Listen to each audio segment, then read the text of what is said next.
Hi hello welcome to the next day classes. నేను మీ కృష్ణ సాగర్. మనం ఈరోజు ఇంటర్వ్యూ చేయబోతుంది సాయి సుమంత్. ఇతను 2024 బ్యాచ్ ప్రివెంటివ్ ఆఫీసర్ చెన్నై కస్టమ్స్లో వచ్చిందనమాట. ఓకేనా? సో అతని జర్నీ మీకు నిజంగా చాలా ఇన్స్పిరేషనల్గా ఉంటుంది. సుమంత్ని మన క్వశ్చన్స్ అయితే అడుగుదాం. సుమంత్, నీ ప్రాపర్ ఎక్కడ? సార్ మాది యాక్చువల్గా తిరుమల సార్. తిరుమల గ్రామం, ఖమ్మం మండలం, ప్రకాశం జిల్లా మాది. నా స్కూలింగ్ అంతా 10th వరకు నేను తెలుగు మీడియమే చదివాను. అంటే గవర్నమెంట్ స్కూల్లోనే చదివాను.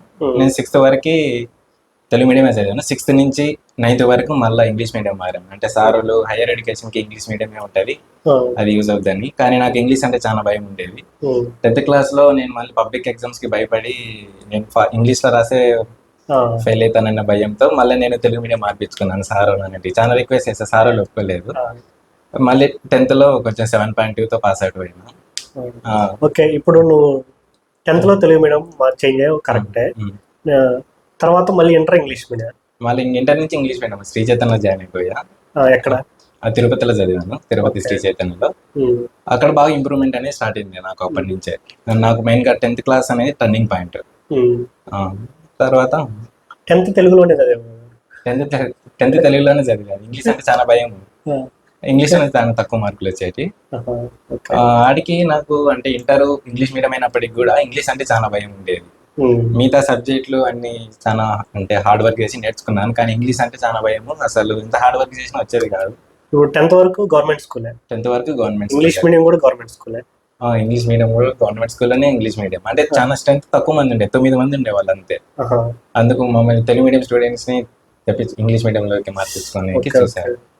సో ఏ batch? 10th 2015 pass out. 15 pass.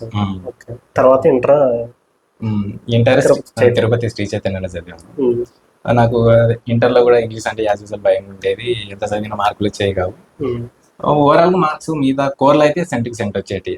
మిగతా ఈ మ్యాథ్స్ కానీ సబ్జెక్ట్స్ ఫిజిక్స్ కెమిస్ట్రీ వీటిల్లో అయితే నాకు 945 వస్తే వాటిల్లో అంటే పోయిన 55 మార్క్స్లో కూడా ఇంగ్లీష్లోనే ఆల్మోస్ట్ 50 మార్కులు అయితే పోయినాయి. అంత భయం ఉండేది, ఎంత చదివినా వచ్చేవి కావు. నా హ్యాండ్ రైటింగ్ కూడా చాలా వరస్ట్గా ఉండేది. ఇప్పుడు ప్రకాశం అంటే మాక్సిమం మన వాళ్ళు, నాది ప్రకాశమే, Guntur side Vijayawada side prefer చేస్తారు ఇంటర్. డిఫరెంట్ ఇతర సైడ్ ప్రిఫర్ చేసి దానికి ఒక రీజన్ ఉంది మెయిన్గా. అంటే మా అన్న అప్పుడు తిరుపతిలోనే ఎస్వి ఆర్ట్స్ కాలేజ్లో చదువుతున్నాడు. ఓకే. సో అది ఆప్షన్ అంటే ఇంకా మననే చూసారు. అంటే మనతో పాటు నేను కూడా అక్కడే తిరుపతిలో ఇద్దరం ఒకే చోట. ఓకే. తర్వాత ఇంటర్ అయిపోయిన తర్వాత నేను అంటే మామూలుగా నాకు ఐఐటి కొట్టాలని బాగా ఉండేది, ప్యాషన్ లాగా. కానీ అక్కడ మేము చదువుతున్న శ్రీ చైతన్యలో మాకు ఐఐటి కోచింగ్ అయితే ఇవ్వలేదు. సో నేను ఎంసెట్ రాసా, అప్పుడు 7,000 వచ్చింది, కానీ జాయిన్ అవ్వలేదు, ఏమి ఆప్షన్ కూడా ఇవ్వలేదు. నేను మళ్ళీ ఐఐటి కొట్టాలని చెప్పి నేను 1 year లాంగ్ టర్మ్ కోర్స్ తీసుకున్నాను. మళ్ళీ అప్పుడు కూడా అంటే ఓవరాల్ మార్క్స్ బాగానే వచ్చినాయి. కెమిస్ట్రీలో మాత్రం క్వాలిఫై కాదు, సబ్జెక్ట్ వైజ్ ఉంటుంది. సో ఇంకా 1 year ట్రైనింగ్ ఎక్కడ తీసుకున్నావు? Vijayawada Sri Chaitanya. 1 year long term అయిపోయిన తర్వాత మళ్ళీ అది ఎలా రాలేదు. ఎంసెట్లో ఇస్తే ఫస్ట్ ప్రిఫరెన్స్ మన ఎస్వి యూనివర్సిటీ, అక్కడే సివిల్ ఇంజనీరింగ్ లో జాయిన్ అయిపోయాయి. Civil engineering. ఓకే. సో నీ కాలేజ్ డేస్ నుంచి నువ్వు గవర్నమెంట్ జాబ్స్ ప్రిపేర్ అవ్వాలనుకున్నావు, లేకపోతే నీకు ఎలా తెలిసింది గవర్నమెంట్ జాబ్ ప్రిపేర్? స్టార్టింగ్ లో అంటే మన ఫ్రెండ్స్, నేను తిరుపతిలో ఇంటర్ చదువుకునేటప్పుడు బాగా చెప్పారు గవర్నమెంట్ జాబ్స్ అంటే ఎలా ఉంటాయి, ఇట్లా సివిల్స్ ఉంటుంది, ఐఏఎస్, ఐపీఎస్, ఐఆర్ఎస్, ఇట్లా మొత్తం సర్వీసులు 23 యూపీఎస్సీలో అవన్నీ గురించి ఎక్స్ప్లెయిన్ చేశారు. కానీ నేను అంతకు పట్టించుకునేవాడిని, నాకు అవన్నీ తెలియదు అప్పట్లో. నేను బీటెక్ అయిపోయిన నుంచి బాగా చిల్లుగా ఉండేవాళ్ళం. అంటే స్టార్టింగ్ లో పోయిన ఫస్ట్ వారం మాత్రం బుక్ పట్టుకుని ఏదో ఒక చదివేవాడిని. చుట్టుపక్కల వాళ్ళందరూ వేరే బీటెక్ లో ఏం చదువుతారా, బీటెక్ మార్కులు వచ్చి వేస్టే అని అట్లా కొంతమంది ఫ్రెండ్స్ వీళ్ళంతా చెప్తేవాళ్ళు. సో నాకు గ్రాడ్యువల్గా ఇంట్రెస్ట్ అనేది ఏంటంటే అంతగా చదువుకునేవాడిని కాదు. ఇప్పుడు నువ్వు ఎస్సీ యూనివర్సిటీలో చదివేటప్పుడు కాలేజ్ హాస్టల్లోనో లేకపోతే బయట మీ అన్న రూమ్? కాలేజీ హాస్టల్లోనే ఉండేవాడిని. ఓకే. మీ అన్నయ్య కూడా కాలేజ్ హాస్టల్ పక్కనే? SV university, SV arts college పక్కన దగ్గరలోనే ఉండేవాళ్ళు. సో మాక్సిమం కలిసేవాళ్ళం అప్పుడు. సో అందువల్ల నీకు సీనియర్స్ చెప్తా ఉన్నారు, అలా తెలుసు. కానీ నేను ఈ బీటెక్ లో 4 years లో మాత్రం అసలు పట్టించుకోలేదు. ఫైనల్ ఇయర్ అయిపోయేంత వరకు కూడా. కానీ సాఫ్ట్వేర్ వైపు ఇటువైపు అసలు ఇంట్రెస్ట్ ఉండేది కాదు. మెయిన్గా కోర్ వైపు వెళ్దామన్నా కూడా మళ్ళీ ఎందుకు అంటే ఇంతవరకు బీటెక్ సబ్జెక్ట్స్ అసలు సరిగ్గా చదవలేదు, మళ్ళీ ఇప్పుడు కోర్ తీసుకొని మళ్ళీ ఇప్పుడు అవన్నీ చదవాలా అని ఒక థాట్ ఉండేది. మెయిన్గా సివిల్ వైపు అంత ఇంట్రెస్ట్ కూడా లేదు. అంటే బీటెక్ అయిపోయాక నాకు మెయిన్ గా అంటే వీళ్ళు చెప్పింది అయినా నేను మా ఊర్లో మార్కాపురం డివిజన్ లో డిఎస్పీని చూసారు. అతనికి ఇచ్చే రెస్పెక్ట్ అంటే చుట్టూ పక్కన వాళ్ళు దాన్ని చూసి కొంచెం ఇన్స్పైర్ అయ్యా డిఎస్పీ కొట్టాలని. డిఎస్పీ పైన ఐపీఎస్ కూడా ఉంటుంది, అది కొట్టచ్చని తెలియదు అప్పటికి. సో డిఎస్పీ కొట్టాలని నేను ఎవరు అడిగినా డిఎస్పీ అని చెప్పేవాడిని. ఇంక మన వాళ్ళు అట్లా చెప్పేసరికి అది ఒక థాట్ ఉంది. సో కొత్త యూపీఎస్సీ కొట్టాలి అని మైండ్ లో ఉండిపోయింది. ఇంకా బీటెక్ అయిపోయాక కూడా ఇంకా కోర్ అవి పక్కన పెట్టేసి గవర్నమెంట్ సైడ్ వద్దామని బీటెక్ అయిపోగానే అనుకున్నాను. యూపీఎస్ మీరు బీటెక్ పాస్ అవుట్ 2022 లో పాస్ అవుట్ అయ్యాను, సివిల్ ఇంజనీరింగ్. సో వెంటనే ఢిల్లీ వెళ్ళిపోయారా కోచింగ్ కి, లేకపోతే చాలా బ్లైండ్ గా కోచింగ్ అంటే బీటెక్ అయిపోయింది, ఇంకా ఎక్కువ రోజులు కూడా ఆలోచించలేదు. అంటే ఒక థాట్ ఉండేది మైండ్ లో, యూపీఎస్సీ కి ప్రిపేర్ అయితే వేరే ఎగ్జామ్ అయినా క్లియర్ చేయొచ్చు అన్న థాట్ లో డైరెక్ట్ గా ఢిల్లీ వెళ్ళిపోయాను. ఇంకా అక్కడే కోచింగ్ తీసుకున్నా వాజీరామన్ రవిలో యూపీఎస్సీ 1 year కోచింగ్ తీసుకొని. 1 year టోటల్ 1 year కోచింగ్ తీసుకున్నాం అక్కడే. సో ఎంత అయింది ఫీజు అక్కడ 1 year కోచింగ్? 1 year కి కోచింగ్ అయితే 1,70,000 ఓన్లీ కోచింగ్ వరకు. అన్ని రూమ్ లో ఉండడానికి తినడానికి ఖర్చులు అన్ని కలుపుకొని ఇయర్ కి 5 lakhs వరకు ఖర్చు అయిపోయింది. ఇయర్ 5 lakhs ఆప్షనల్ సబ్జెక్ట్స్ అట్లా అన్ని కలిపి 5 lakhs అయిపోయింది. సో ఇప్పుడు నువ్వు 1 year కోచింగ్ అయిపోయిన తర్వాత ఇంటికి వచ్చావు? 1 year కోచింగ్ అయిపోయిన తర్వాత ఇంటికి వచ్చిన. ఇంట్లో కూడా ఎక్కువ రోజులు ఉండాలనుకోవాలి, ప్రిపరేషన్ స్టార్ట్ చేయాలి, ఏదో చదవాలి. నేను మళ్ళీ హైదరాబాద్ వచ్చేసా, అశోక్ నగర్ లో రూమ్ తీసుకొని ఉన్నా. అంటే ఇంటికి వచ్చినప్పుడు డిసైడ్ అయ్యా, అంటే మేలో వచ్చా. మే ఇయర్ 28 లో ప్రిలిమ్స్ ఉంది, మే 2023 లో. సో నేను ఇయర్ ప్రిలిమ్స్ అంటే నాకు అర్థమైంది కదా నా ప్రిపరేషన్ ఏజ్ లో ఉంది. సో నాకు నేను క్లియర్ చేస్తానన్న నమ్మకం కూడా అంటే ఎక్కువ లేదు. నాకు వచ్చే మార్కులు కానీ ఇవన్నీ నాకున్న సబ్జెక్టు అప్పటికి తక్కువనే ఉన్నది. ఇంకా ఇంట్లో కూడా కొంచెం ఫైనాన్షియల్ కండిషన్స్ కానీ కొంచెం జాబ్ అర్జెన్సీ అనేది ఉండేది. సో ఇప్పుడు ఇంట్లో ఫైనాన్షియల్ సిచ్యువేషన్స్ అని మెన్షన్ చేశారు కాబట్టి, సో నీ ఫైనాన్షియల్ సిచ్యువేషన్ ఎలా ఉండేది? మనకి చాలా మన సబ్స్క్రైబర్స్ కూడా చాలా మంది అడుగుతుంటారు, సో నేను ఫైనాన్షియల్ సిచ్యువేషన్ బాగలేదు, నేను జాబ్ చేసుకుంటా చదవాలి, సో నేను జాబ్ చేసుకున్న ఆప్షన్ కరెక్టా కాదా అని చెప్పేసి డౌట్స్ అడుగుతున్నాను. సో మీ ఫైనాన్షియల్ సిచ్యువేషన్ ఎలా ఉండేది అప్పుడు? మీరు ఏమన్నా అట్లా జాబ్ చేసుకుంటూ చదువుదాం అని థాట్ వచ్చింది? ఇంకా 2023 నుంచి నేను అంటే ఇంట్లో మెయిన్ గా ఎర్నింగ్ సోర్స్ వచ్చేసి మా అక్క మా అన్న మెయిన్ గా వాళ్ళే నన్ను చూసుకున్నది, అంతా చదివిపించింది, సపోర్ట్ చేసింది. ఎప్పటి నుంచి? 2015 నుంచి, అంటే నీ 10th నుంచి? 10th క్లాస్ పబ్లిక్ ఎగ్జామ్స్ అయిపోయిన నుంచి అప్పటి నుంచి మా అన్న మా అక్క వాళ్ళిద్దరే నన్ను సపోర్ట్ చేశాను అంతా. ఆ తర్వాత ఫైనాన్షియల్ కండిషన్ అంటే మెయిన్ గా వాళ్ళు అంటే నాకు 5 లక్షలు పెట్టి అక్కడ చదివించాను, అంటే సేవింగ్స్ అంతా నా అక్కడే అయిపోయినాయి. ఇంట్లో వాళ్ళ సేవింగ్స్ అన్ని, మీ బ్రదర్ సేవింగ్స్ 5 lakhs అంటే కోచింగ్ యూపీఎస్సీ కోచింగ్ అయిపోయినాయి. తర్వాత ఇంటికి వచ్చిన తర్వాత వాళ్ళకి చాలా ఇబ్బంది అయ్యింది, వాళ్ళకి ఇంటి దగ్గర వాళ్ళకి సరిపోక నాకు సర్వ్ చేసి నేను సపరేట్ రూమ్ తీసుకున్నాను కాబట్టి అది నెలకి 15,000 అయ్యేది రూమ్ ఖర్చు హైదరాబాద్ లో కూడా. సో చాలా ఇబ్బంది అయ్యేది కొంచెం టైట్ గా. ఈ రకంగా ఎన్ని సంవత్సరాలు అని కంటిన్యూ చేస్తామని మాకు థాట్స్ అంటే ఉండేది. జాబ్ అర్జెన్సీ అనేది ఇంట్లో అన్న వాళ్ళు డైరెక్ట్ గా చెప్పలేక ఇండైరెక్ట్ గా మోటివేషన్ ఇచ్చేవాళ్ళు, త్వరగా జాబ్ కొట్టాలి అది అని చెప్పి. సో మీ బ్రదర్ ఏం చేసేవాళ్ళు? మా బ్రదర్ ఎల్డీసీగా వర్క్ చేస్తా ఉన్నారు అక్కడే గవర్నమెంట్ హాస్పిటల్లో. అక్క వచ్చేసి రీసెంట్ గానే అంటే జగన్ గవర్నమెంట్ లో MLHPగా జాబ్ కొట్టింది, అంటే కాంట్రాక్ట్ బేస్డ్ వదిలేరు. సో 5 years 2 incomes ఉంది మీ బ్రదర్ అందర్ మీ సిస్టర్? 5 years బ్యాక్ నుంచి ఒక 3-4 years. Okay 3-4 years. Okay, so much grateful to your brother and sister. Okay, so ఇప్పుడు నువ్వు ఎంత స్ట్రగుల్స్ ఫేస్ చేసావు కదా, మనీ వాళ్ళ దగ్గర లేవని నీకు తెలుసు, ఇంత ఎక్స్పెన్సెస్ అవుతుందని నీకు తెలుసు. సో అప్పుడు నువ్వు త్వరగా అంటే బాగా ప్రిపేర్ అయ్యి త్వరగా జాబ్ కొట్టాలని థాట్లో ఉన్నావా, లేకపోతే మనం కూడా ఒక పార్ట్ టైం జాబ్ చేస్తూ ప్రిపేర్ అవుదానే థాట్లో ఉన్నావా? యాక్చువల్ గా నాకు అనిపించేది నేను పర్సనల్ గా ఎక్స్పెన్సెస్ చాలా ఎక్కువ చేస్తున్నా, నాకు జాబ్ చేయాలని ఉండేది. ఎందుకంటే ఇంట్లో వాళ్ళు 15,000 వేసేవాళ్ళు మంత్ కి, ఆ ఎక్స్పెన్సెస్ అయిపోయాయి నా దగ్గర ఉండేవి కావు. నేను అక్కడ ఫుడ్ కి కొంచెం ఇబ్బంది అయ్యేది. తన మధ్యలో ఏం జరిగిందంటే యాక్చువల్ గా ఒక ఫ్రెండ్ ఉండేవాడు ఇంటర్ నుంచి, అతను నాకు అంటే బెస్ట్ ఫ్రెండ్ అని చెప్పి ఉండేవాడు ఇంటర్ నుంచి. కానీ 2022 నుంచి నా బీటెక్ అయిపోయినాక నేనే అతనితో మాట్లాడా, ఎక్కడ నువ్వు ఏం చేస్తున్నావు బాగున్నావు అంటే అలా మాట్లాడా. కానీ అతను అప్పటి నుంచి నా దగ్గర డబ్బులు అడగడం స్టార్ట్ చేశాడు. నేను అంటే అతను మంచి బెస్ట్ ఫ్రెండే కదా అని చెప్పేసి అనుకున్నా, ఇచ్చేవాడిని. ఒక 3,000 అడిగేవాడు, ఒక 2,000 అడిగేవాడు అట్లా. తను ఏంటంటే ఏదో ఒక రీజన్ చెప్తుంటాడు ఎప్పుడు ఒకటి ఏదో ఒకటి అది అని చెప్పి మా ఇంట్లో వాళ్ళకి ప్రాబ్లం ఉంది, అమ్మకి ఆపరేషన్ అని చెప్పి అది నేను బ్లైండ్ గా నమ్మేసి ఇచ్చేవాడిని. అతను ఏం చెప్పారు, నాకు జాబ్ ఉంది, ఇయర్ ఎండ్కి నాకు బోనస్ వస్తుంది, సో నీ మనీ నాకు ఇవ్వు, నేను మళ్ళీ ఇస్తాను అని చెప్పి అట్లా అనేవాడు. సో నేనేం చేస్తాను అంటే, నేను నా దగ్గర ఉన్న సేవింగ్స్ నేను అతనికి ఇచ్చేసి, అతను మళ్ళీ ఏం చేశాడంటే నా మొబైల్ నా అకౌంట్స్ ద్వారా లోన్స్ తీపిచ్చి మొత్తం సైజ్ ప్లే ఎం పాకెట్ అని ఉంటాయి, స్లైస్ ఎం పాకెట్ ట్రూ బ్యాలెన్స్ రకరకాలు ఉన్నాయి. తను మొత్తం స్లైడ్స్ తిప్పితే వస్తూనే ఉంటాయి. అంటే అన్ని లోన్ యాప్లు ఉన్నాయి, ఒక 30-40 లోన్ యాప్స్ ఎక్కించినాడు నీ అకౌంట్ నా అకౌంట్ పైన. ఇప్పుడు నీకు బ్యాంక్ వెళ్తే నీకు ప్రాబ్లం అని తెలుసా? ఎట్లా నాకు అప్పటి వరకు తెలియదు అసలు క్రెడిట్ స్కోర్ ఉంటాయి, సిబిల్ స్కోర్ ఉంటాయి, మనకు ఫ్యూచర్ లో లోన్స్ కావాలంటే ఇబ్బంది అయితేనే తెలియదు. నేను ఏముంది ఇచ్చేసారు వాడే కట్టుకుంటే జాబ్ ఉంది కదా అని అనుకునేవాడిని. కానీ సో అవన్నీ నువ్వే కట్టుకోవాల్సి వచ్చింది. సో అంటే అతను చాలా అంటే కొంచెం నమ్మకం బిల్డ్ చేసేకి కొంచెం ఇస్తుంటాడు మధ్య మధ్యలో. ఓకే, నేను ఓకే అనుకునేవాడిని. సో అవి ఏంటంటే నాకు అతను ఇచ్చేవాడు కాదు, నేను అతను ఎన్నిసార్లు కాల్ చేసినా అసలు లిఫ్ట్ చేసేవాడు కాదు. సో ఈ బర్త్డే అంతా నా పైన పడింది. నేను ఇంట్లో వాళ్ళకి కూడా చెప్పలేదు ఈ విషయం. వాళ్ళకి చెప్పకుండా వాళ్ళు ఇచ్చే దాంట్లో సగం కడతా ఇంట్లో మేనేజ్ చేసేవాడిని. ఫుడ్ కూడా నా దగ్గర ఉండేవి కాదు అసలు, చాలా ఇబ్బంది పడేవాడిని నిజంగా. అసలు ఫుడ్కి అయితే నేను కంప్లీట్ గా 1 వీక్ అట్లా మధ్య మధ్యలో కంప్లీట్ వెజిటేబుల్ ఫ్రూట్స్ అంటే అయితే ఇంకా నేను రైస్ అసలు ముట్టుకోలేదు. అంటే కొంచెం ఇబ్బందులు చాలా ఫేస్ చేస్తుంది దీనివల్ల. కొంచెం మధ్యలో చాలా స్ట్రెస్ ఎక్కువ, ఎగ్జామ్స్ దగ్గరికి వస్తున్నాయి.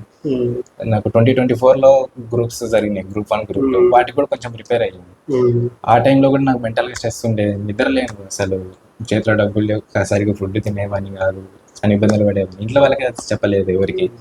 ఇంకా ఫ్రెండ్స్ వాళ్ళ దగ్గర కొంచెం ఇప్పించుకొని మేనేజ్ చేస్తాం. చెప్పలేము కూడా. సో చెప్పలేము, ఇంత తీసుకుని ఇంత చేసిన ఇప్పటికీ తెలియదు వాళ్ళకి.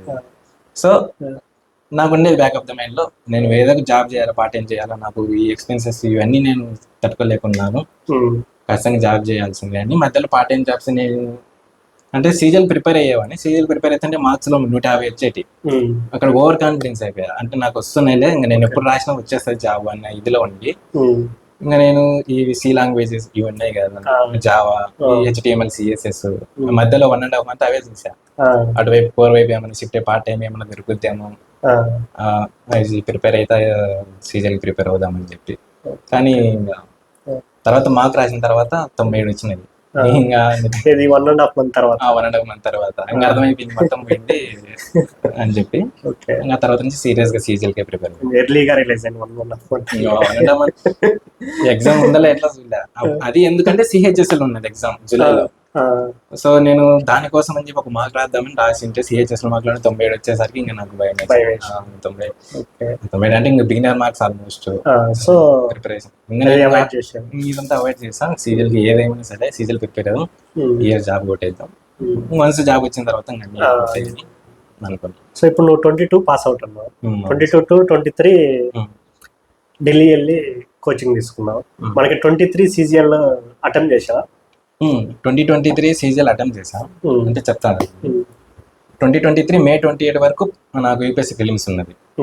నేను అప్పటి వరకు నేను ఏమైతే ప్రిపేర్ అయినాను UPSC కోసం, ఆ కరెంట్ అఫైర్స్, ఆ GS సబ్జెక్ట్ రివైజ్ చేసుకున్నా. ఒక ఇంకా May 28 అయిపోయినాక నేను ఎవరెస్ట్, నేను అప్పుడు కోచింగ్ తీసుకున్నాను, ఎవరెస్ట్ ఆన్లైన్ కోచింగ్. వాళ్ళ క్లాసులు నేను 1.5 2x లో పెట్టుకొని చూసేవాడిని, ఎందుకంటే టైం తక్కువ ఉంది నాకు. నాకు అంటే 2023లో జూలైలో అనుకుంటే ఎగ్జామ్, నాకు July 19th. సో జూలైలో 15 days. నాకు correct 1.5 month time syllabus cover చేయాలి, CGL రాయాలంటే. సో నాకేం చేయాలో అర్థం కాలేదు. ఓన్లీ క్లాసెస్ తీసుకొని 2x లో పెట్టుకొని ప్రతిదీ English, especially English quantitative aptitude అయితే 2x లో పెట్టుకొని సిలబస్ కవర్ చేశాను. ప్రాక్టీస్ ఏం చేయలే, క్లాసులు విన్నాం, వీళ్ళైతే కొంచెం నోట్స్ రాసుకున్నాం. ఇంగ్లీష్ అయితే గ్రామర్ వరకు, ఆప్టిట్యూడ్ అయితే ఓన్లీ ఫార్ములాస్ వరకు రాసుకున్నాం. ఇంకా రీజనింగ్ అంటే కొంచెం స్ట్రాంగ్, ఆల్రెడీ కొంచెం మ్యాథమెటికల్ బ్యాక్గ్రౌండ్ అబిలిటీ ఉండేది, కొంచెం చేయగలను. ఏదైతే కాంప్లెక్స్ టాపిక్స్ అయితే ఉన్నాయో వాటి వరకు చూసేవాడిని, ఏదైతే ఎవరెస్ట్ లో కానీ యూట్యూబ్ లో పెట్టేసి ఆ చాప్టర్ వాటి వరకు చూసుకునేవాడిని. GS అనేది నాకు కొంచెం కాన్ఫిడెంట్ ఉండేది, అంటే చెప్పాక స్టార్టింగ్ లో UPSC ప్రిపేర్ అయితే ఆ GS ప్రిపేర్ అయినా ఇదంతా ఉంటుంది అనుకున్నాం, కానీ బ్యాక్ ఫెయిల్ అయింది. నాకు ఎంత వచ్చిందంటే 13 మార్కులు వచ్చినాయి GS లో. అది దాంట్లో కొంచెం 20 వచ్చినా అయిపోయింది. సో 23 CGL 138 మార్క్స్ వచ్చినాయి. అప్పుడు కట్ ఆఫ్ 145 సంథింగ్ ఎంత ఉన్నది. సో అది పోయింది.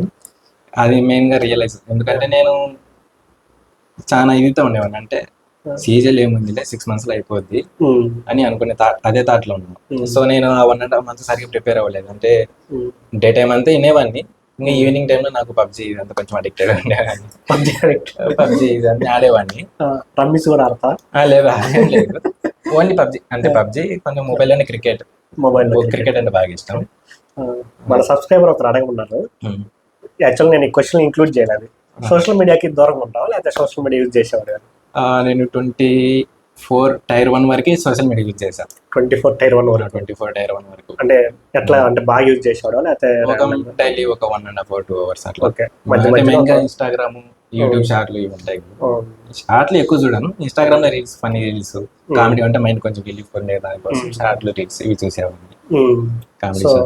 ఇప్పుడు నువ్వు చెప్పిన ప్రకారం అయితే నువ్వు చాలా, అంటే దాన్ని ప్రెజర్ ఫీల్ అవడం, స్ట్రెస్ ఫీల్ అవడం చాలా ఫీల్ అయ్యావు. సో నువ్వు ఇందులోంచి రిలీఫ్ తెచ్చుకొని మళ్ళీ ప్రిపేర్ అవ్వాలని అంటే ఎలా చేసావు? అంటే అలా రిలీఫ్ తెచ్చుకోవడానికి నీకు చెప్తాను. ఫస్ట్ 2023 ఇయర్ లో సీజన్ నాకు రిజల్ట్ September 19th రిజల్ట్ వచ్చింది. ఆ రోజు బాగా గుర్తుంది. నైట్ అంతా మేల్కొని ఉన్నాం, అసలు ఎందుకు తప్పు పోయింది. నైట్ 11 ఎప్పుడో రిజల్ట్ వదిలాడు, 11:30 ఆ టైంలో. ఇంకా నాకు నైట్ అంతా అదే ఒకటే బాధ, ఎందుకు కాలేదు, నేను ఇంతలా సీరియస్ ఇంత ఈజీగా అయిపోకూడదాం అనుకున్నది, ఎందుకు కాలేదని కొంచెం నైట్ అంతా కూర్చొని ఆలోచించి నేను అప్పటికప్పుడు అనలైజ్ చేసుకున్నాను. ప్రిపరేషన్ టైంలో ఏమేమి మిస్టేక్స్ చేసిన అంటే ఫస్ట్ క్రికెట్ అంటే చూసేవాడిని బాగా, నెక్స్ట్ ఇది మన పబ్జి అడిగాడు, ఈ టైం వేస్ట్ ఎక్కువ చేసేవాడిని. ఇంకోటి ప్రాక్టీస్ అసలు లేదు, క్లాస్ విన్నాం ఇంకా డైరెక్ట్ పోయి అటెంప్ట్ ఇచ్చినాం అంతే, ఇంకా రివిజన్ ఇవేం లేవు. ఎందుకంటే ప్రిపరేషన్ టైం 1.5 months కాబట్టి నేను అవన్నీ రాసుకున్నా, నెక్స్ట్ ఏమేమి చేయకూడదని మళ్ళీ నోట్బుక్లు రాసుకొని మళ్ళీ ప్రిపరేషన్ రీస్టార్ట్ చేశాను. ఇంకా మళ్ళీ మధ్యలో డౌట్, నెక్స్ట్ ఇయర్ సీజీఎల్ ఎప్పుడో కదా, మళ్ళీ నెక్స్ట్ సెప్టెంబర్లో 1 year టైం ఉంది, ఈ 1 year ఏం చేస్తాము, దానికి ప్రిపేర్ అయ్యి వేస్ట్, ఏమైనా గ్రూప్స్ ఇంకా వేరే ఎగ్జామ్స్ ఉన్నాయి, ఈ మధ్యలో ట్రై చేద్దామని చెప్పేసి అనుకునేవాడిని. ప్రిపేర్ అయ్యేప్పుడు గ్రూప్ 1కి అనుకునేవాడిని, మళ్ళీ గ్రూప్ 1 కరెంట్ అఫైర్స్ అంటే చాలా హెక్టిక్ గా అనిపించింది. అవన్నీ కవర్ చేయడం, ఏపీ సిలబస్, హిస్టరీ, జాగ్రఫీ ఇవన్నీ కొంచెం హెక్టిక్ గా ఉన్నాయి. సో నాకు అనిపించేది ఇవి ప్రిపేర్ అవ్వడం వల్ల సీజల్ కి దెబ్బతీస్తాయి అని చెప్పేసి మధ్యలో మళ్ళీ డిసెంబర్ ఆ టైంలో అనుకున్నాం. ఇంకా మళ్ళీ ఇది దగ్గరకు వస్తుంది, మన గ్రూప్స్, గ్రూప్ 1, గ్రూప్ 2 మార్చి, ఫిబ్రవరి ఆ టైంలో ఉన్నాయి, దగ్గర ఉన్నాయి కదా, ఊరికి కొంచెం చూద్దాంలే, తొందరగా అయిపోతాయి అని అనుకొని మళ్ళీ గ్రూప్స్ కొంచెం చూసాం. గ్రూప్ 1, గ్రూప్ 2 రెండు క్లియర్ అయినాయి. మళ్ళీ ఆ తర్వాత నుంచి మళ్ళీ సీజల్కి స్టార్ట్ చేసా. జస్ట్ ప్రిలిమ్స్ రాసి వదిలేసా, సీజల్కి రాసి మళ్ళీ ప్రిపేర్ అయ్యి ఈ గ్యాప్ మెయిన్ 2024 సింగిల్ గా రూమ్ ఒక్కనే ఉండేవాడిని కాబట్టి మెంటల్ ప్రెషర్ కానీ ఇదంతా ఫీల్ అయ్యేవాడిని. సో మెయిన్ గా ఏంటంటే థాట్ ప్రిపరేషన్ టైంలో నేను దీని నుంచి ఎలా ఓవర్కమ్ చేశానంటే, ఏదైనా కాంప్లెక్స్ సిచ్యువేషన్ ఉన్నా దాని నుంచి బయటకు వచ్చామని, అంటే ఒక థర్డ్ మ్యాన్ పర్స్పెక్టివ్ లో బయట నుంచి ఆలోచించి ఒక వ్యక్తి ఇట్లా అనుభవిస్తున్నాడు, అతను బెస్ట్ ఏం చేయగలడు, ఆ ప్రిపేర్ అంటే స్ట్రెస్ ఫీల్ అవ్వకుండా బయటికి రావాలంటే ఏ విధంగా చేయగలడు. మెయిన్ గా అవేం పట్టించుకోకుండా పాజిటివ్ సైడ్ చూడాలి, మెయిన్ గా పాజిటివ్ అఫర్మేషన్స్ ఉండాలి. అంటే నెగిటివ్ థాట్స్ మైండ్ లో పెట్టుకోకుండా, అన్న వాళ్ళు అక్క వాళ్ళ ఇంట్లో నా పైన చాలా హోప్స్ పెట్టుకున్నారు, వాళ్ళు నాకు మనీ సపోర్ట్ చేస్తున్నారు, ఫైనాన్షియల్ కానీ ప్రిపరేషన్ పరంగా అయినా. సో నేను అవన్నీ వదిలేసేయాలి, ఈ స్ట్రెస్ ఇవి అవి పట్టించుకోకూడదు. వాళ్ళకి ఎన్నిసార్లు కాల్ చేసిందంటే కొన్ని 100 సార్లు కాల్ చేసింటారు వాళ్ళ కోసం, వాళ్ళు అసలు రెస్పాన్స్ ఇచ్చే వాళ్ళు కూడా కాదు. నేను సో అవన్నీ పట్టించుకోవడం మానేసి ఓన్లీ పాజిటివ్ థింకింగ్ తోనే ఉండేసి రెస్పాన్స్ ఇచ్చేవాళ్ళు కదంటే మెసేజ్లు చేసా, కాల్ చేసా, 100 సార్లు చేసి ఉంటా వాళ్ళ ఇంటి వాళ్ళ అమ్మకి, వాళ్ళ అబ్బాయికి, అదే అతను మనీ తీసుకుంటారు, వాళ్ళు ఇచ్చేవాళ్ళే కాదు రెస్పాన్స్. సో అదే సైకిల్లో ఉంటే స్ట్రెస్ ఇలానే వెళ్ళిపోతామని చెప్పి బయటకు వచ్చేసి ప్రిపరేషన్ పైన అంటే స్టార్ట్ చేయడం కూడా హెవీగా స్టార్ట్ చేయలేదు. స్టార్టింగ్ ఒక 2-3 hours డైలీ, 4 hours ఇంక్రీజ్ చేసుకుంటా స్లోగా. నువ్వు ఎప్పుడైతే స్ట్రెస్ ఫీల్ అవుతావో సో నువ్వు బయటకు వచ్చేసి ఖచ్చితంగా అతను స్ట్రెస్ ఎందుకు ఫీల్ అవుతున్నాడు, దానికి రీజన్స్ ఏంటి, దాంట్లో బయటకు రావాలి, నువ్వే ఆలోచించి నువ్వే బయటకు వచ్చాను.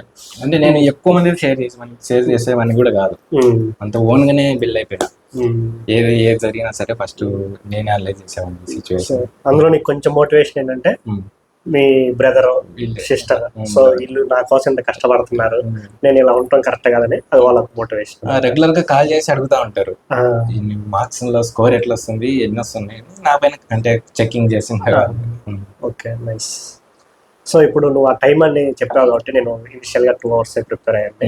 సో మనం ఫస్ట్ ఇప్పుడు ఇక్కడ నీ ప్రిపరేషన్ టైం తీసుకుంటే 22 మే సంథింగ్ జూన్ అనుకో 2023 మేలో యూపీఎస్సీకి యూపీఎస్సీ 22 22 నుంచి 23 మే వరకు 23 మే వరకు 1 year యూపీఎస్సీ. సో దాని తర్వాత 1.5 month కి CGL 23 టైర్ 1. సో మళ్ళీ డిసెంబర్ వరకు గ్రూప్స్. సో డిసెంబర్ తర్వాత నీ ప్రాపర్ ఎస్ఎస్సి అంటే ఫిబ్రవరి వరకు మళ్ళీ అంటే ఉన్నాయి కదా గ్రూప్ 1 గ్రూప్ 2 సో వాటికే డెడికేట్ చేస్తాం. సో ఫిబ్రవరి తర్వాత సో యూ హ్యావ్ అంటే నాలెడ్జ్ అయితే ఉంది పర్టికులర్ ఎస్ఎస్సి నాలెడ్జ్ కాదు. సో నీకు ఓవరాల్ నాలెడ్జ్ అయితే ఉంది అన్నిటి మీద. సో దాన్ని నువ్వు కొంచెం పాలిష్ చేసినట్టు అంతే పాలిష్ చేసి ఇంకా సీజల్ కి ప్రిపేర్ అయిపోయి సో సీజల్ షేప్ అవుట్ చేసి సీజల్ స్టార్ట్ చేశాను. గ్రూప్స్ కూడా ఎందుకు చూసినా అంటే సీజల్ ఫుల్ టైం అసలు చదవట్లేదు, ఎందుకంటే అదే స్ట్రెస్ సైకిల్ నాకు. ఎస్పెషల్ గా డిసెంబర్ జనవరి ఫిబ్రవరి ఏదైతే ఉన్నాయో ఆ 3 months ఒక్క నీకు మైండ్, ఎందుకంటే మెయిన్ గా నాకు అసలు ఆ థాట్స్ ఉండేవి, స్ట్రెస్ ఫీల్ అవ్వాలి ఏమో చాలా కష్టాల్లో ఉన్నామని అసలు ఉండేది కాదు. ఏమి ఫ్రెండ్స్ ఉంటారు కదా, అరే ఎంత తట్టుకుంటున్నావురా ఇంత స్ట్రెస్ ఉంటుంది, నేనైతే అసలు తట్టుకునేవాడిని కాదు. అప్పుడు ఆలోచించా అంటే ఏంటి ఇంత నిజంగా స్ట్రెస్ ఉంటుందా లేకపోతే ఇట్లా ఫీల్ అవ్వాలా దీనికి కూడా అని అనుకునేవాడిని. అట్లా అనుకొని నేను కూడా స్ట్రెస్ ఎంటర్ అయిపోయా దాంట్లోకి. సో అప్పుడు నాకు అనిపించింది నేను కూడా ఫీల్ అవుతున్నా, నా పర్ఫార్మెన్స్ చాలా దెబ్బతింటుంది, సరిగా ఫోకస్ చేయలేకున్నాను. సో అర్థమైపోయింది నేను దీని నుంచి బయటకు రావాలి సైకిల్ నుంచి అని చెప్పి. సో నీకు 2024 టైర్ 1 ఏ మంత్ లో ఉండేది? 24 లో సెప్టెంబర్. సో నువ్వు మార్చి నుంచి స్టార్ట్ చేసావు. మార్చి నుంచి. సో స్టార్టింగ్ ఎన్ని అవర్స్ ప్రిపేర్ అయ్యావు? ఇది గ్రూప్స్ అయిపోయినాక నేను స్టార్టింగ్ లో నేనైతే ఎప్పటికప్పుడు ప్లాన్స్ వేసుకునేవాడిని, డైలీ రెగ్యులర్ గా డైలీ ప్లాన్ వేసుకునేవాడిని. మంత్ కి ఈ మంత్ లో ఏమేమి కవర్ చేయాలి ఏ చాప్టర్ అని. అట్లా స్టార్టింగ్ కాబట్టి నిదానంగా స్టార్ట్ చేద్దామని స్లోగా బిల్డ్ చేయాలి, ఎందుకంటే ఒకేసారి డైలీ 10 hours కూర్చున్నా అది ఎక్కువ రోజులు ఉంటాం చదవలేము. సో నేను స్టార్టింగ్ నుంచి నిదానికి బిల్డ్ చేసుకునేవాడిని. ఒక 2-3 hours 4 hours అట్లా క్లాసెస్ వినడం కానీ ఫార్మర్ రివైజ్ చేయడం. ఇంకా రిమైనింగ్ టైంలో అంటే బయట ఎక్స్పోజర్ ఫిజికల్ వర్క్ ఇవి కొంచెం నాకు అలవాటు బాగా చేసేవాడిని బీటెక్ నుంచి. సో ఆ టైం అట్లా మేనేజ్ చేసుకుంటే స్టార్టింగ్ లో నా వీక్నెస్ ఏది ముందు అది తీసుకునేవాడిని, ఏదైతే స్ట్రాంగ్ అంటే అందరూ హార్డ్ అని ఫీల్ అవుతారో ఆ ఏరియాస్ తీసుకునేవాడిని, like compound interest profit class కానీ లేదంటే ఇంగ్లీష్ ఎస్పెషల్ గా నాకు చాలా నైట్ మేర్ అది. సో 2 hours నుంచి అంటే నీకు అంటే సెప్టెంబర్ లో ఎగ్జామ్ మార్చి నుంచి కాబట్టి సమ్ 5-6 months అరౌండ్ 5-6 months వేసుకో. సో 5-6 months ఉంది కాబట్టి నువ్వు ఇనిషియల్ గా 2-3 hours తో స్టార్ట్ చేసావు. ఒక 3 months ప్లాన్ అంటే నీకు సెప్టెంబర్ ఎగ్జామ్ అనుకో, మనకి నీది జూన్ లో అనుకుంటే అప్పటి నుంచి ఎన్ని అవర్స్ ప్రిపేర్ అయ్యావు?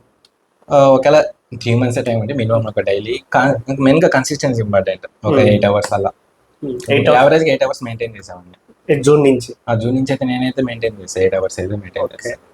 సో నీకు ప్రిలిమ్స్ లో ఎంత స్కోర్ వచ్చాయి? ఇక్కడ ప్రిలిమ్స్ అయితే 150 రా స్కోర్ వచ్చింది, నార్మలైజ్ 158 వచ్చింది. 158. సో కట్ ఆఫ్ క్లియర్ అయిపోయింది. నీకు ఎగ్జామ్ రాయంగానే అర్థమైపోయింది ఈ ఇయర్ నేను క్లియర్ చేస్తాను. ఎగ్జామ్ రాయంగానే అర్థమైపోయింది, ఎందుకంటే మెయిన్ గా నెంబర్ ఆఫ్ మార్క్స్ డైలీ రాసేవాడిని. టైర్ 1 కి ముందర డైలీ 2-3 hours అటెంప్ట్ చేసేవాడిని.